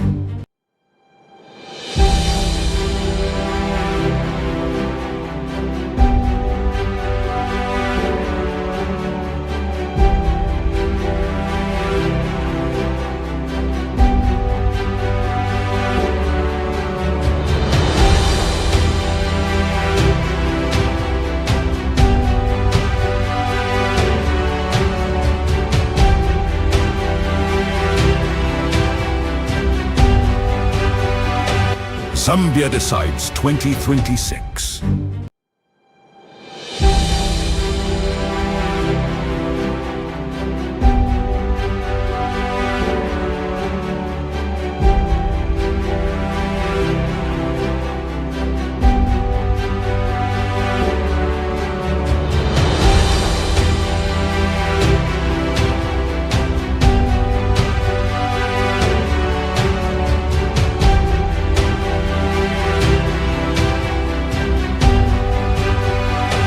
Zambia Decides 2026.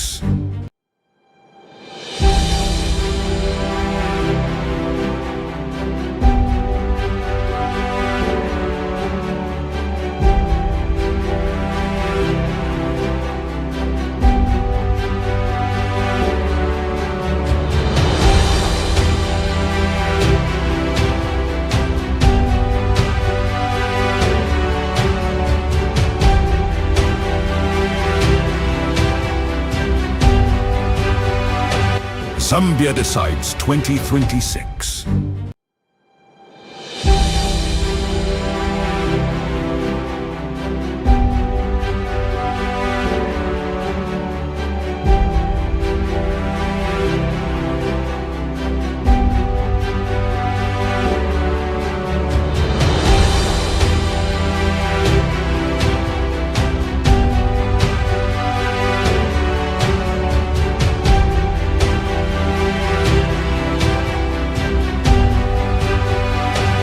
Zambia Decides 2026.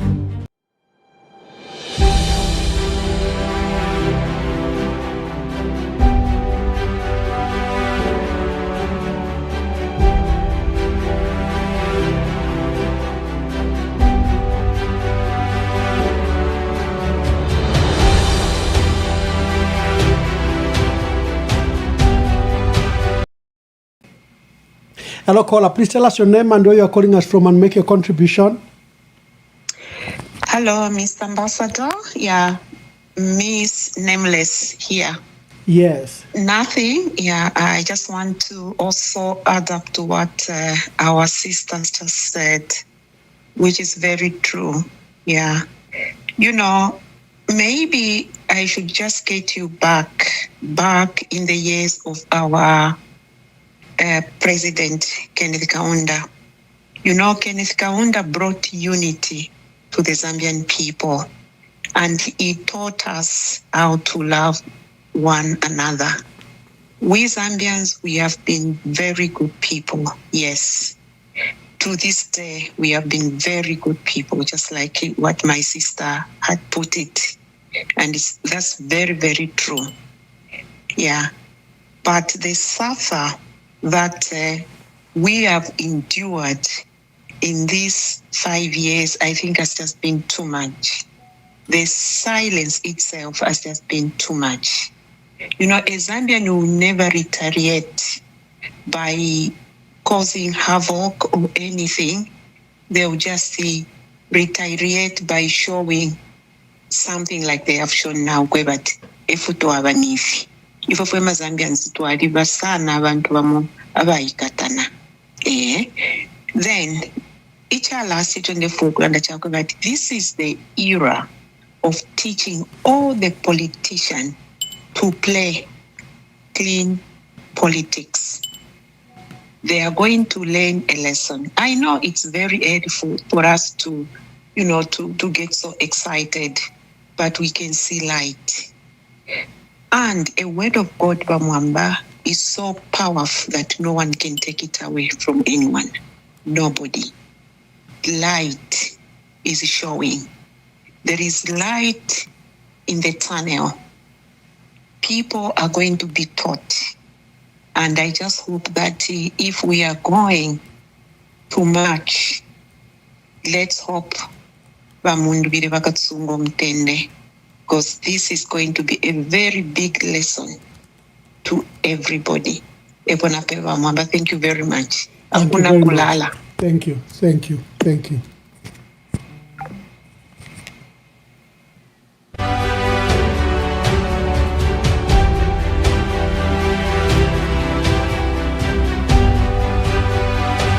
Zambia Decides 2026.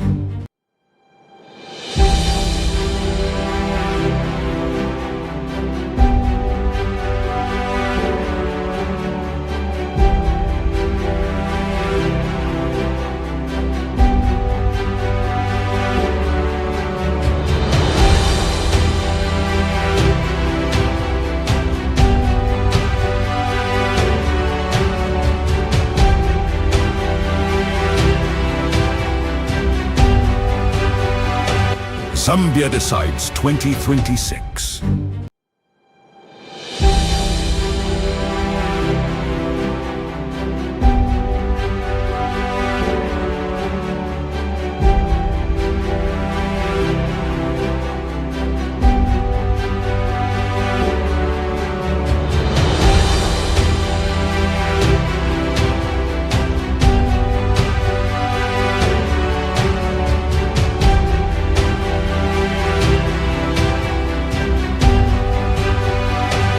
Zambia Decides 2026.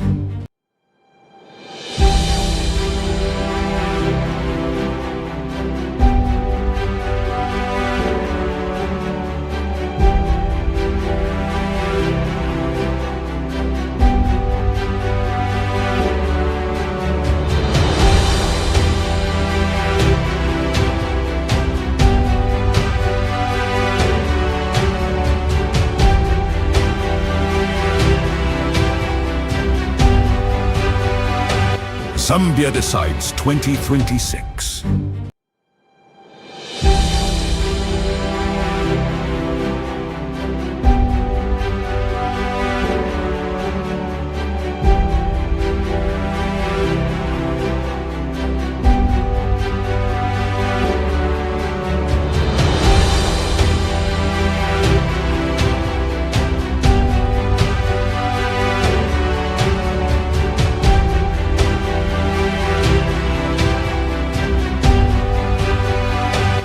Zambia Decides 2026.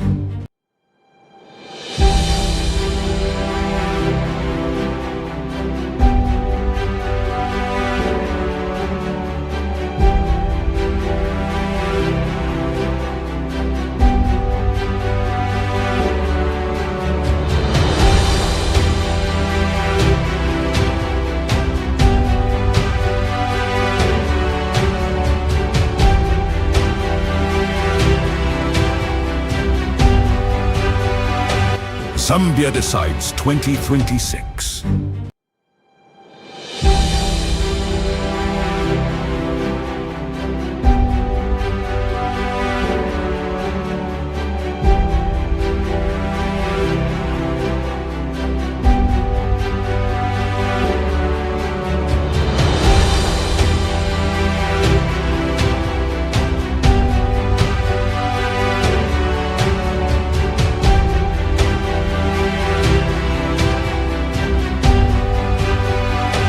Zambia Decides 2026.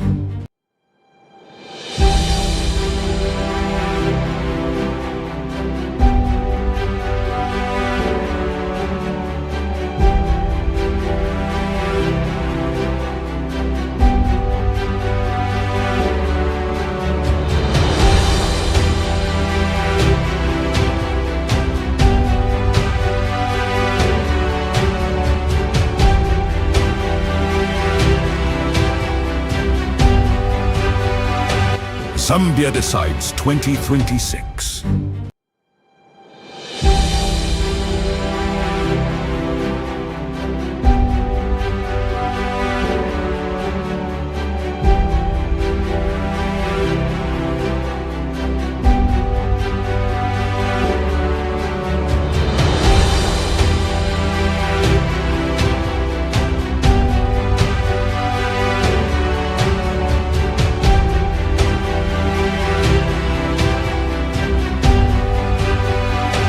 Zambia Decides 2026.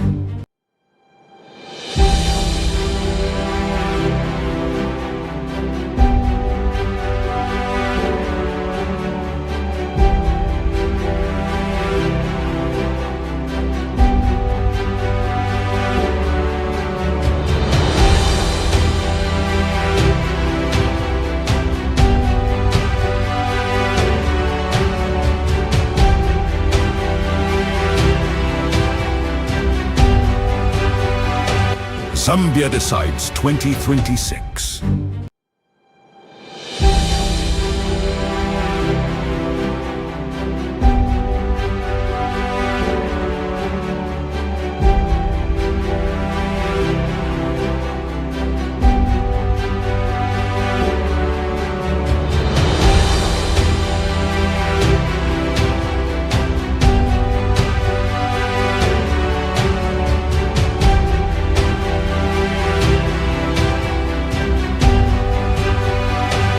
Zambia Decides 2026.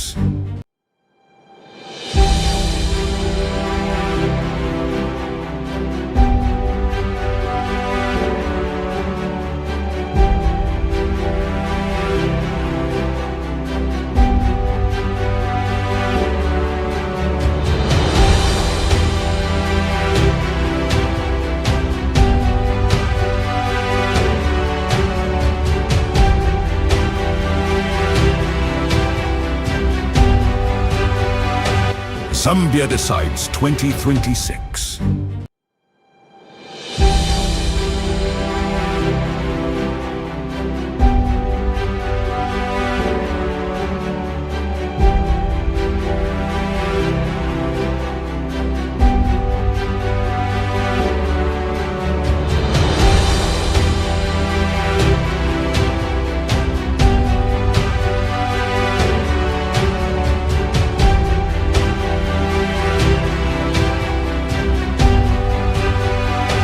Zambia Decides 2026.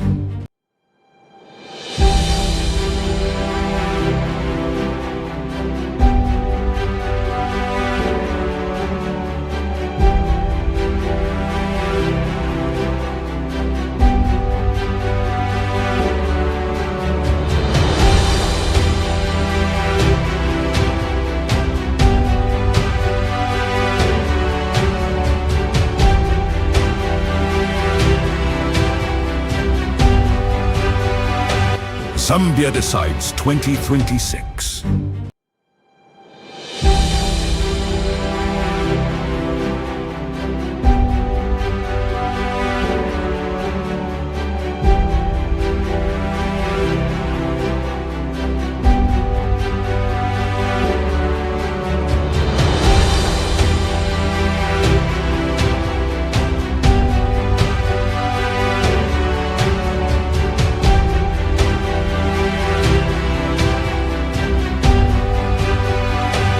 Zambia Decides 2026.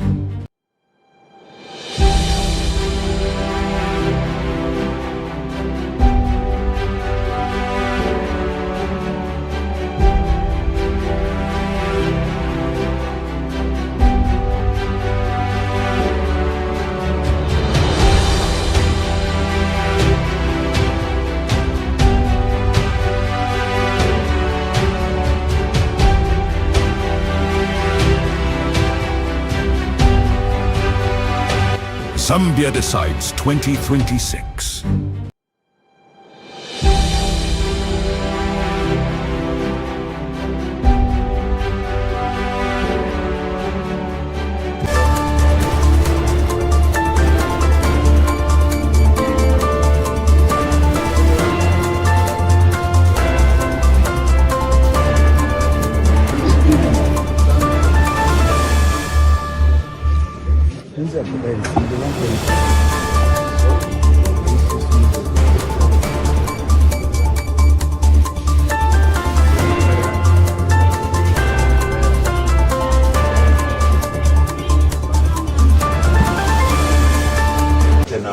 In southern province particularly, and it's therefore expected that even the numbers will reflect that particular reality.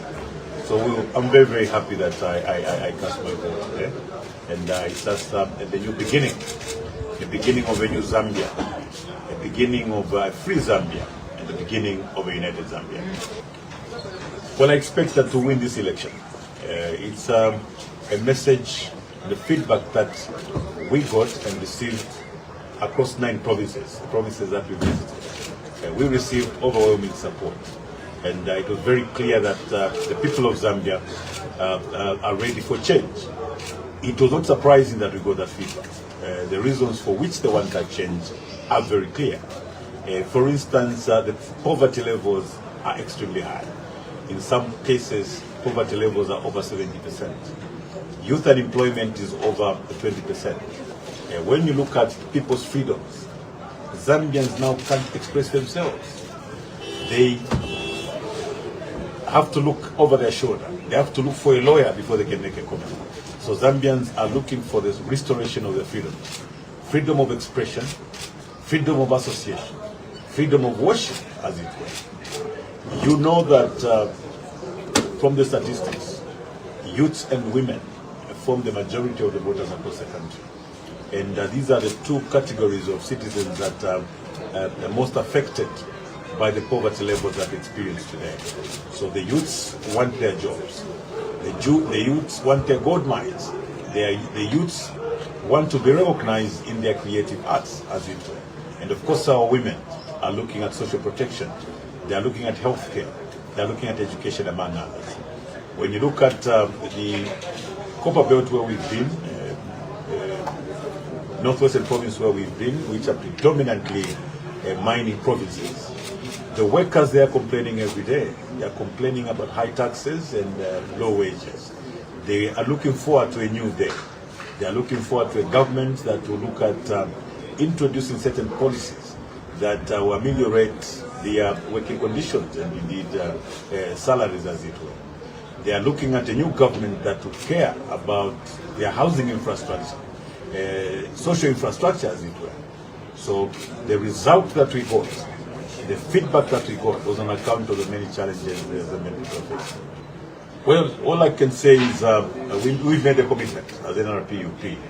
Our first assignment, the first 100 days, will work to unite the country. We'll go for reconciliation. Second will be to work on poverty reduction. We've got practical steps that we want to take to see to it that we reduce the poverty levels right across the country. And of course, we're going to look at the legislative agenda. You know there are so many laws that have been passed in the recent past that may need to be re-looked at. We want to review the cyber laws, the laws that have been oppressive, like the cyber laws, as it were. And of course, we will commence a constitutional amendment process, a process that will not take less than 2 years. So those are some of the things that we are already planning to do.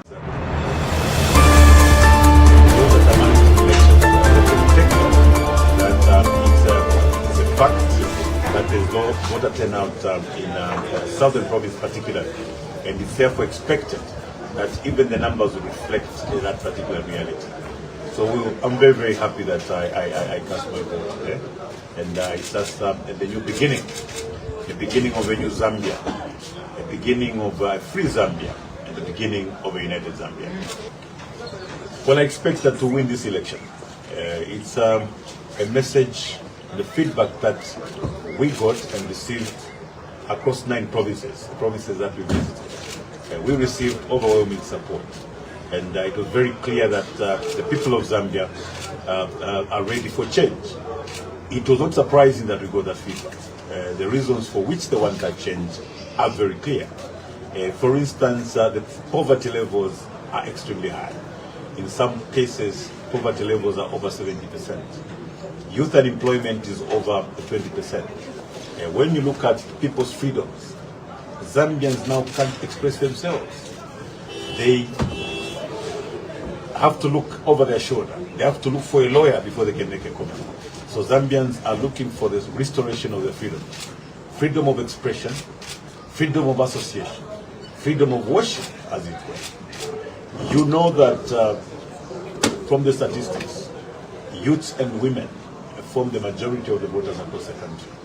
And these are the 2 categories of citizens that are most affected by the poverty levels that we experience today.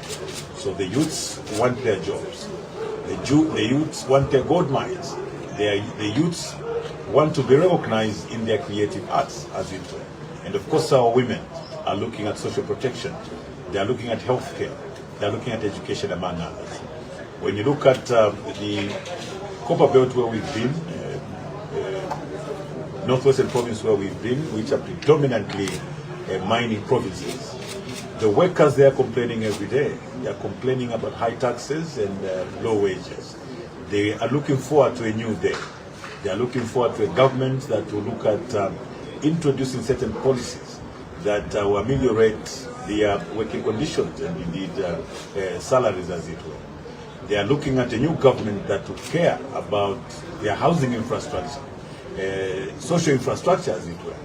So the result that we got, the feedback that we got, was on account of the many challenges the many people face. Well, all I can say is we've made a commitment as NRPUP. Our first assignment, the first 100 days, will work to unite the country. We'll go for reconciliation. Second will be to work on poverty reduction. We've got practical steps that we want to take to see to it that we reduce the poverty levels right across the country. And of course, we're going to look at the legislative agenda. You know there are so many laws that have been passed in the recent past that may need to be re-looked at. We want to review the cyber laws, the laws that have been oppressive, like the cyber laws, as it were. And of course, we will commence a constitutional amendment process, a process that will not take less than 2 years. So those are some of the things that we are already planning to do. It's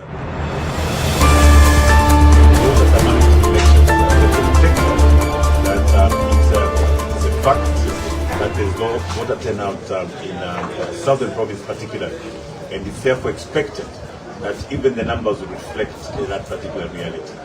So I'm very, very happy that I cast my vote today. And it's just the new beginning, the beginning of a new Zambia, the beginning of a free Zambia, and the beginning of a united Zambia. Well, I expect that to win this election. It's a message, the feedback that we got and received across 9 provinces, the provinces that we visited. We received overwhelming support.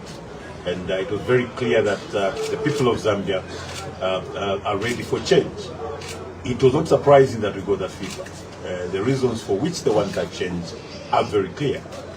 For instance, the poverty levels are extremely high. In some cases, poverty levels are over 70%. Youth unemployment is over 20%. When you look at people's freedoms, Zambians now can't express themselves. They have to look over their shoulder. They have to look for a lawyer before they can make a comment. So Zambians are looking for the restoration of their freedom. Freedom of expression, freedom of association, freedom of worship, as it were. You know that from the statistics, youths and women form the majority of the voters across the country. And these are the two categories of citizens that are most affected by the poverty levels that we experience today. So the youths want their jobs. The youths want their gold mines. The youths want to be recognized in their creative arts, as it were. And of course, our women are looking at social protection. They are looking at healthcare. They are looking at education, among others. When you look at the Copper Belt where we've been, Northwestern Province where we've been, which are predominantly mining provinces, the workers there are complaining every day. They are complaining about high taxes and low wages. They are looking forward to a new day. They are looking forward to a government that will look at introducing certain policies that will ameliorate their working conditions and indeed salaries, as it were. They are looking at a new government that will care about their housing infrastructure, social infrastructure, as it were. So the result that we got, the feedback that we got, was on account of the many challenges the men are facing. Well, all I can say is we've made a commitment as NRPUP. We are now receiving results from Mazapuka District Hospital. So we'll do the verification and announce as the procedure.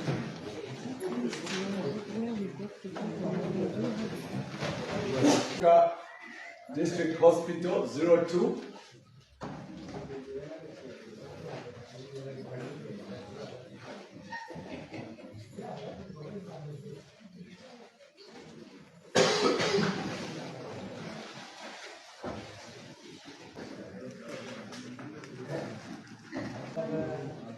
Kalavahari CF 02. Mundubile Brian NRPUP 51. Ile Mahagainde UPND 362. At this polling station, there were no ballot papers rejected as invalid, and the total of 416 votes were cast. The announcement was witnessed by the stakeholders and the form is duly signed.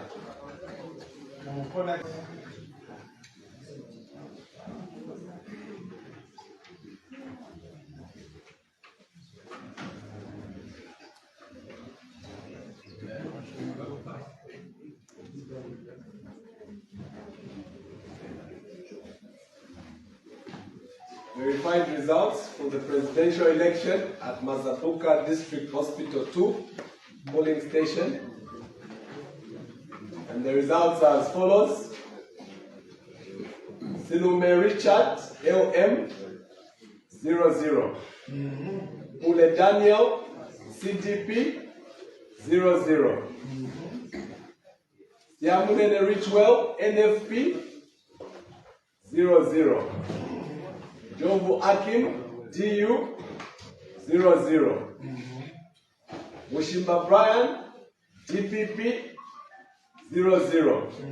Kunda Howard, ZWAPA 00. Katuta Given, Independent 00.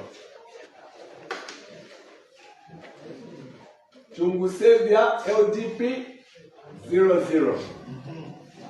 Chancellor Given, MEE 00. Walia Kelvin, ZMP 00. Member Fred, SP 01. Kalavahari, CF 02. Mundubile Brian, NRPUP 51. Ile Mahagainde, UPND 362.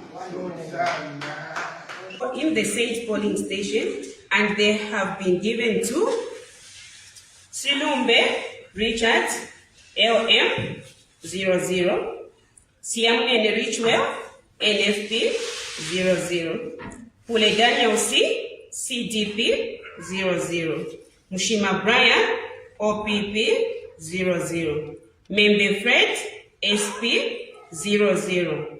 Kunda Howard Zawapa 00. Katuta Given Independent 00. Kalabahari CF 00. Chancellor Given MEE 00. Wada Kelvin F ZMP 00. Hakainde Hichilema S UPND 107. Mundubile Brian M NRPUP 221. I further declare that a total of 01 ballot papers have been rejected by me as invalid, and that a total of 329 votes were casted. Date 13th, on this date, 13th day of August 2026.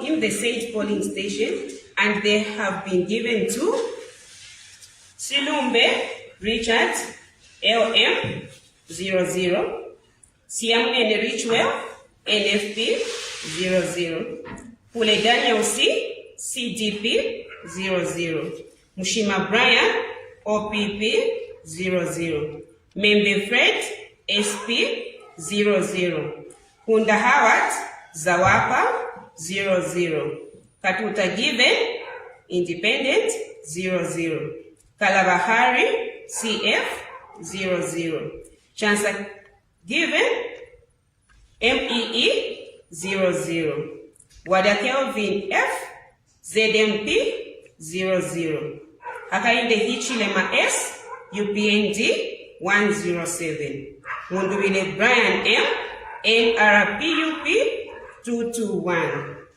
I further declare that a total of 01 ballot papers have been rejected by me as invalid, and that a total of 329 votes were casted.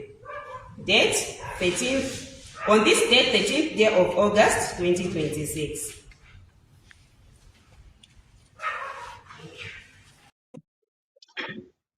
Thank you very much.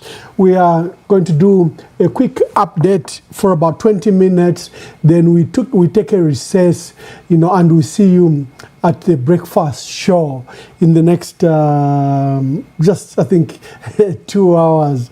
Bachanda PS, based in Canada, our former permanent secretary, Ministry of Labor, is with me briefly so that we can analyze the day's event.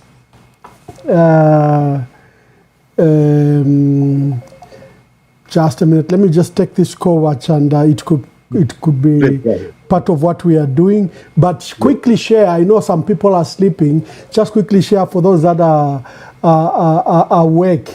And I'll take a short break. But first of all, share the broadcast. We'll give you an update for about 20 minutes, and then we close for the breakfast show.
But PS, let me bring you in. We quickly deal with these matters. There are various MPs celebrating that they've won already in Lusaka and the Copper Belt. As results, like we're telling our people, the results move from polling stations to the constituents, the totaling center, where then results are declared. But at that stage, you'd know if you're monitoring how many polling stations have been counted and closed and tallied and verified and taken to the totaling center. You'd know if you've won or lost. And we've seen several MPs, successful MPs, take to Facebook and celebrate. Let me just read to you a few. Ndola Central, Emmanuel Mlenga, former Minister of Youth and Sport, Kelvin Kaunda in Lima, the new constituents after Matero, Nchanga, Rosemary Chipoya, very powerful woman. She's won on the NRP. These are all opposition candidates. Kanungwe Chota, Kanyanyamina, Luitikila. We've seen Michelle Piri Chingola. We've seen Francis Kapianga. These are already being congratulated on Facebook, and they're acknowledging that they've won these elections. So we've now gone to the second phase, where polling station results have been ready, compiled, totaled, and results announced, and now you move to the totaling center at constituents level, where now results will begin to be announced. And usually it's between, like this time, depending on how big the constituency is, 0 to up to 6 o'clock, would know a flurry of ward and constituents election results. Banabushana Mutusha. Chalo changu ndio namba you heta kuba, when you get to this point, every moment is like you're just taking out results, taking out the comments, trying to get in touch with people that are on the ground and getting some feedback, and so it has been busy. And then in the what have you been hearing? Give us your brief from the day's events. Then what I've heard, exactly what you've analyzed in terms of the incumbent MPs tumbling, especially on the Copper Belt and Lusaka. And this was expected because, I did not expect them to win, if that is the way things were going. And, there was a lot of issues that the people were raising that needed to be addressed by these members of parliament in their constituencies, and at times they would inflate what is not there. And this just kept incensed people to go after them and to go after government. I see the same trend that should be with the presidential vote as well. But, it's a different thing. Yeah, but I see that there is quite a good direction that President Munduvile is doing extremely good from the provinces and the other districts that have been counted, especially on the northern side and the Copper Belt and the Lusaka as well. We expect that there should be able to be a change, especially if the members of parliament lose. I don't see how the vote is going to go to the president in that respect. So then there is the water apathy that I've heard about in the southern province, that it doesn't look good, because when I looked at some of the videos that were coming in, although they are not verified, was that the voter turnout was at its lowest. And that PS, I've just shared the results in Mazabuka Central. I've got several, and I'll say something about Mazabuka Central.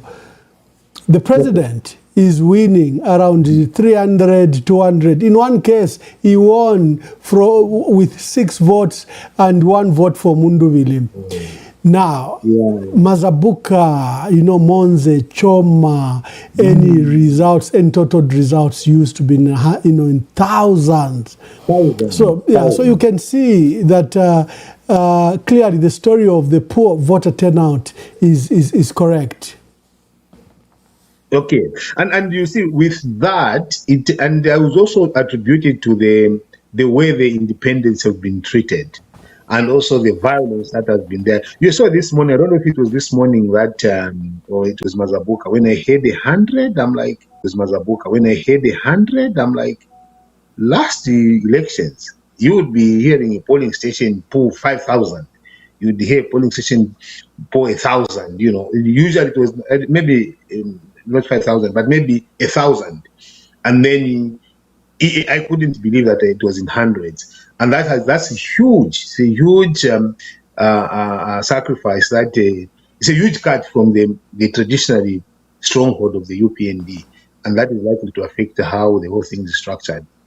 I know that, this is an election, things change, but projection usually is difficult to change when then the trends are not, changing. So the trends are that there's cut. The Northern Bloc has really gone in the opposite, the way the Southern Bloc had gone in the last elections. That is how the Northern Eastern Bloc has gone in. And they developed a new symbol, a pen, that each one that never to ever to open over. So, and you could hear people, talk about the pen. It was a new symbol to show that they are going with President Munduvili. So I think let's see what comes out if the Lusaka goes, Copper Belt goes, and the Northern goes, Wapla goes, Eastern goes to the President Munduvili. I don't see how the rest of the country is going to turn the numbers around. And I know that Northwestern is not very impressed with the way the promises that have been given to the province, and they've not been delivered. Western province is the same thing. There are certain promises that were very fundamental, especially in as far as education is concerned. The university issue, giving them a university that should have been done, and because it was a very clear campaign message, and it was not done. In Solwezi, there was even a groundbreaking. A prayer was given by the vice president, very, very powerful prayer, to say that now we're starting God, and the money was there, and then that has never happened. So there are things like that people would be able to speak to, and also the lack of a clear message around when the campaign period came for the UPND. It did not focus on its strengths to tell people about what it has done, what the challenges look like, and what they plan for the future. If they were given any mandate, their campaign was clad in terms of Wapompe, it was clad in twerking, it was clad in regional issues. You raise pitting people against each other rather than focus on where they were strong. Obviously stabilizing the kwacha and making sure that those economic fundamentals are working. They didn't focus on that, so we don't know what they're focused on. So it's like accidental programming, and then they had a huge praise singers that they were just going after each one of us. When we raise issues, they go after you, for instance, Ambassador Mamba. But what they didn't realize is that you are experienced, you have a lot of information, a lot of connections, and you always verify information. That's why we said Emmanuel Mamba verified, which means that what you are giving is verified. Yes, indeed. You are always verifying things, and when you verify, then they say it's propaganda. Then you say, what is propaganda about what has been said? They couldn't advise the president properly. Sit down with the president. President, these are the things that you've done. These are the things that we want you to focus on when you're campaigning, so that people can see a different view. Stop the violence. They needed to go and press on him to say, this hacking of people, kidnappings, needs to stop. so that people can feel safe and see how the future is going to be. But all that was not done. So there are a few things that UPND government just ignored, and that is why you find people now are voting through the ballot. And one of the most important thing about Zambians is that you can mistreat them. You can think you have them. They should ask the PF if they are thinking. You can think you have them. You have the control. You have given them this. But when they make the decision that they are going to kick you out, there's nothing you can do. You will try to play Mingalato like they're saying. Obviously, there's some Mingalato to play. You can see that, people wanting to sneak in, but people are vigilant. The only people that can make the Mingala to succeed is the people themselves. But if they stop because of the abuse, because of being taken advantage of, everything is going to, go to say the people's choice matters. What this election is showing is that the power, the people power, is more than the political power. So this is what I'm picking from these elections, and I hope that the people's will is going to come out as the results are going to come. But these are elections, and this is what is part of our democracy. We must be able to, embrace this democracy, make sure that we move forward with it, and see how we move forward. And coming to on this program, we are quite bold. We've declared an early lead for Brian Mundubile, sampling results from Lusaka, Copperbelt, eastern, northern Muchinga, and northern and lower Pula provinces. Brian Mundubile did very well in places like Solwezi, where he was neck to neck with the president. In some cases, the president was winning.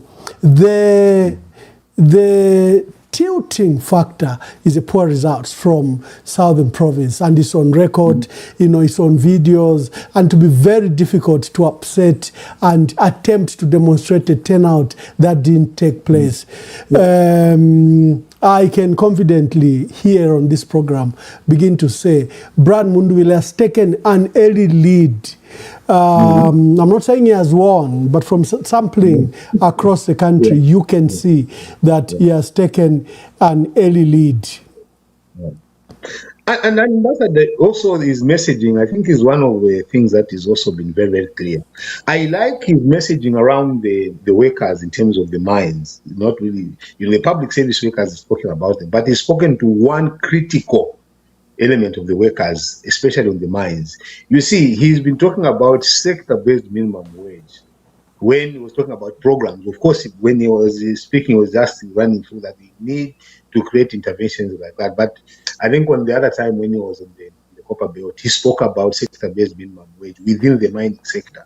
It's something that was started, but then it got abandoned on the way. Honorable Binwe Wampundu raised it in Parliament, asked the Vice President to say government has a policy that is going to go into sector-based minimum wages so that each sector is assessed and the remuneration reflects the profitability of the sector and the dynamics of the sector. And you see, issues to do with safety, or health and safety, and what is the lifespan of the person working involved. So you look at the living wage in those areas, especially the mining sector. And he was just told, oh, you can just leave that to the unions alone. But then there are other people that are contractors that needs to be regulated to say, okay, this is what you will discuss. So when you spoke about that, I think that was a good move to talk about sector-based minimum wage. Make sure that we start remunerating miners in the way that they should. Do you know, Amamba, I took a chance to look at how miners, not managers in the mines, no, miners are paid across these other competing copper producing countries. You would be shocked.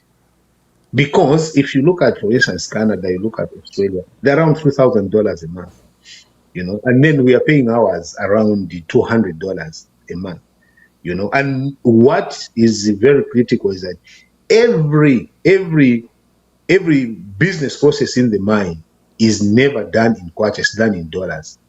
So including the wage bill is computed in dollars. And what happens when the kwacha depreciates and they just get that money, they never translate that to say, okay, we projected our projection that we're going to spend $50 million.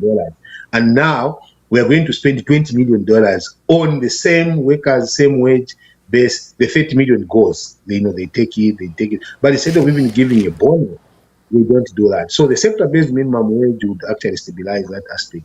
So I was particularly happy, me and everything that concerns workers. I don't like anyone who abuses workers. We love your passion. We love your passion. P.S., let me draw you back to the election that just took place, in the last 24 hours. There's a person we're calling for the police to immediately act called Kalufyanya. Kalufyanya, you've been speaking about him, and Augustine has been speaking about him too. His full name's Jimmy Muteva. He's been riotous, he beats people, he hacks people. And because the UPND cadre, a notorious UPND cadre, nothing happens to him. But there's something he did, something extremely injurious to our democracy today. And it was unacceptable. He stormed a polling station in Mandevu. Justin Kabwe in Lima. Sorry, in Mandevu, Justin Kabwe. And, he's taken ballot papers and even burnt some. And then he went to a polling station at Lilanda Primary School. And the same Kalufyanya picked 3 ballot papers, just walked in and walked out. I've never seen such brazen acts against democracy, such brazen acts against our electoral process, where you can confiscate results because your candidate is has been beaten in that area. Totally uncalled for. And he's not the only one. There have been spats of violence against the electoral process and electoral officials reported across the country. One particular one is what we are hearing from Mazabuka, where gun-toting cadres stormed and somehow made some polling officials, some electoral officials, the returning officer and others were threatened, and Gary Nkombo's agents, party agents, were beaten and thrown out. We don't know what the results are. I have some of Mazabuka results, but what they did in Mazabuka, where they come gun-toting into the polling station. So the conduct of Kalufyanya and the conduct of those thugs in Mazabuka, really, I expect, if we really truly love our democracy, that there should be severe action against such person who are introducing something brazen we've never seen in the electoral process. Otherwise, our people are resilient, they turned up. In many cases, they are guarding the vote, and we are beginning to see the results of that. Like we announced some MPs that have already won, either on Resolute Party or in NRPUP. So I thought I could draw you back to the events of the day. Let me speak about that. That breaks my heart, Ambassador. It does. So does it mean Kalufyanya is our president now? Kalufyanya has become the law. And when you see people react,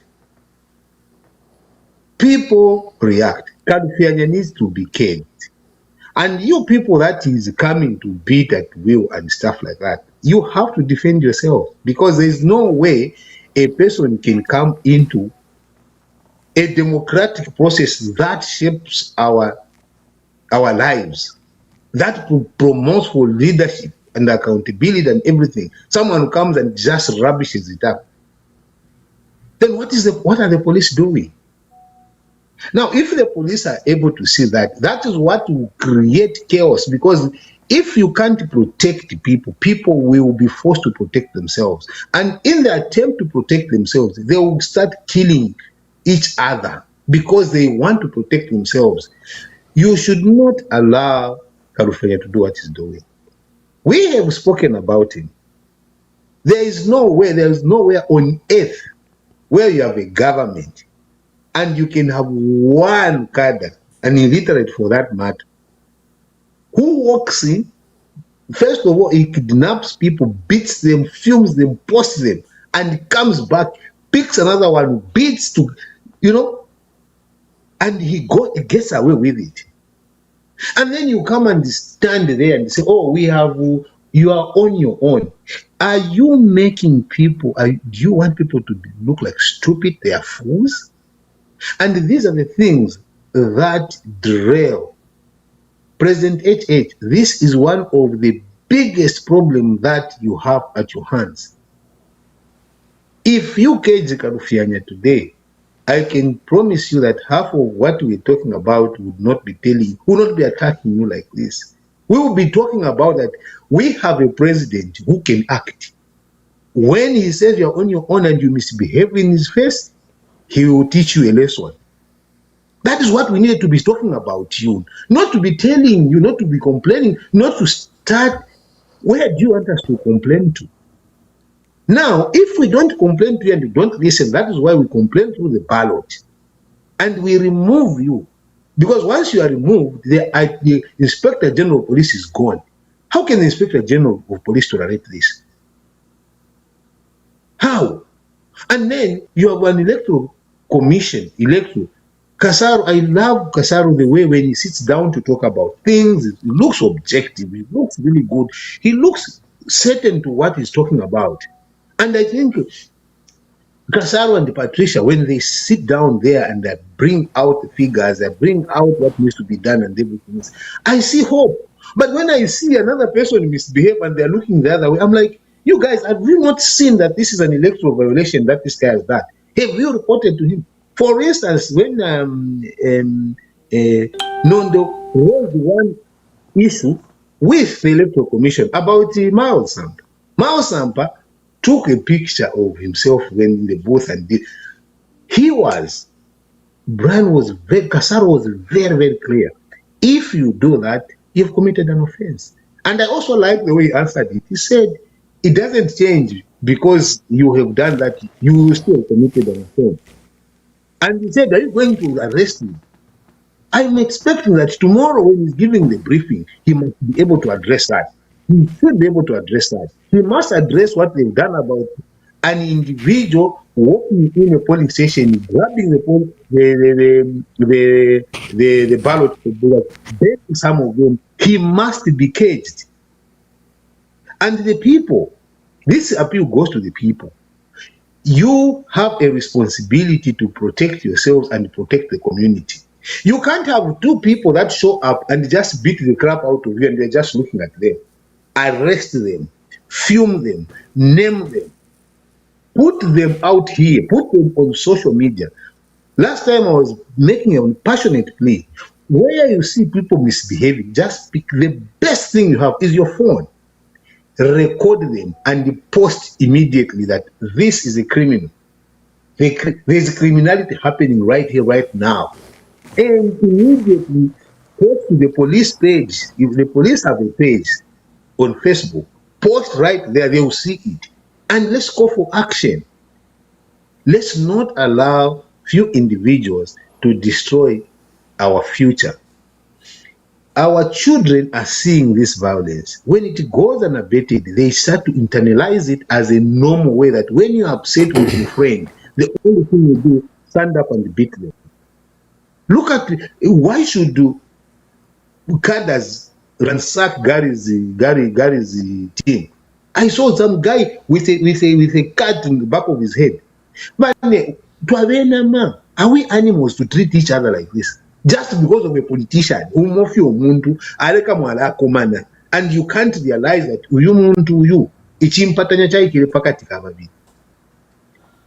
we can, no politician is strong to die for. Don't die for them. And I remember public servants, people like the CEO for ECZ, who Kasaro, I love the way you look at him. I love it. But think about the future if you do not act. Because if you do not act and you are caught in the web of crime, the president And you must understand, the president has immunity. He will obviously have his immunity. You guys will not have your immunity. Just do the right things. The right things which you have been trained to do. The police, we love you so much. I'm a soldier, I'm a soldier. I'm a soldier. They've been trained for discipline and following the rules. So if someone is telling you, kill your own people for nothing, oh, but women, no, refuse. You are our last hope when things are going wrong. It is you that maintains. Ngakwaba external threat, mwalakanya. Makapokora na imu ngakwaba umundu wetu wamafunde. Mwikateni, lock that person up. Posterity will judge you better. Not when the government changes as it is likely to change. Other people said, why did you do that? Nobody into me. By the way, you must understand, you can't use the president. The president sent me to go and do that. He is not anywhere near those. You must understand that. Trust me, you don't do things that, no, let me impress the president when they are wrong. No, the president needs to die back and take a fit to cheat. Am I elections in Gayafuma and he's lost? He must be told, sorry, Your Excellency, we love you to death, you have saved us, but you have lost. And we're not, there's nothing we can do. The people have decided. So, if you are Kalufyanya, we need the ECZ to work around it. If you are Puma, Kalufyanya mukakeni, otherwise, you have hell break loose when people started taking the law into their own hands to actually say, okay, we need to come and to come. And that is not the Zambia that we desire. We desire a Zambia where but we sit down as brothers and sisters and say, what is it that we have differed on?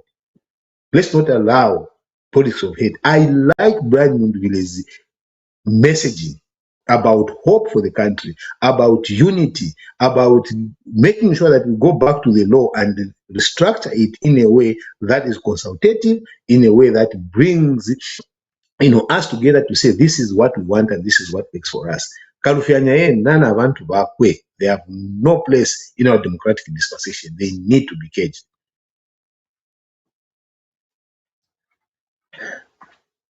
P.S. Indeed, we hope that the police will deal with this matter. We challenge the Inspector General of Police that UPND cadres roaming and terrorizing people, causing fear. And this Kalufyanya has done something that has not been done. Storm polling stations and grab polling now. Totally unacceptable. And, if there is any line, that line he has crossed. P.S. I'll call you in the next 3 hours when we do our breakfast show, 7 hours Zambian time. Take time, review where you pick results, where you pick who has won, where, especially the parliamentarians. By then, the results will be known. Do you have a sheet of paper already? Do you have anything ready? No, I don't have anything ready. I will just so spend 30 minutes. Let's get the results that we should begin to review, because it will give us a pattern where the country is going. But so far, we are going to discuss, number one, why there was poor voter turnout in Southern Province. We'll discuss the high voter turnout and then the violence that they've attempted to derail the electoral process. And then, where do the candidates stand? Will they accept defeat between the two, and what needs to be done? So join us. I'll let you go just for a few hours. I think in the next 3 hours, we should be back to speak to all these issues. Thank you very much, Ambassador, and I'll be around. I'm not going to sleep until we bring out these issues. We discuss with the people. We share our opinions. At times, the advantage that the opinions we can share here on this platform, and we have the right competence to speak to them. So thank you so very much, and we should be able to meet in 3 hours. Thank you, P.S. I'm grateful. Thank you for your sacrifices.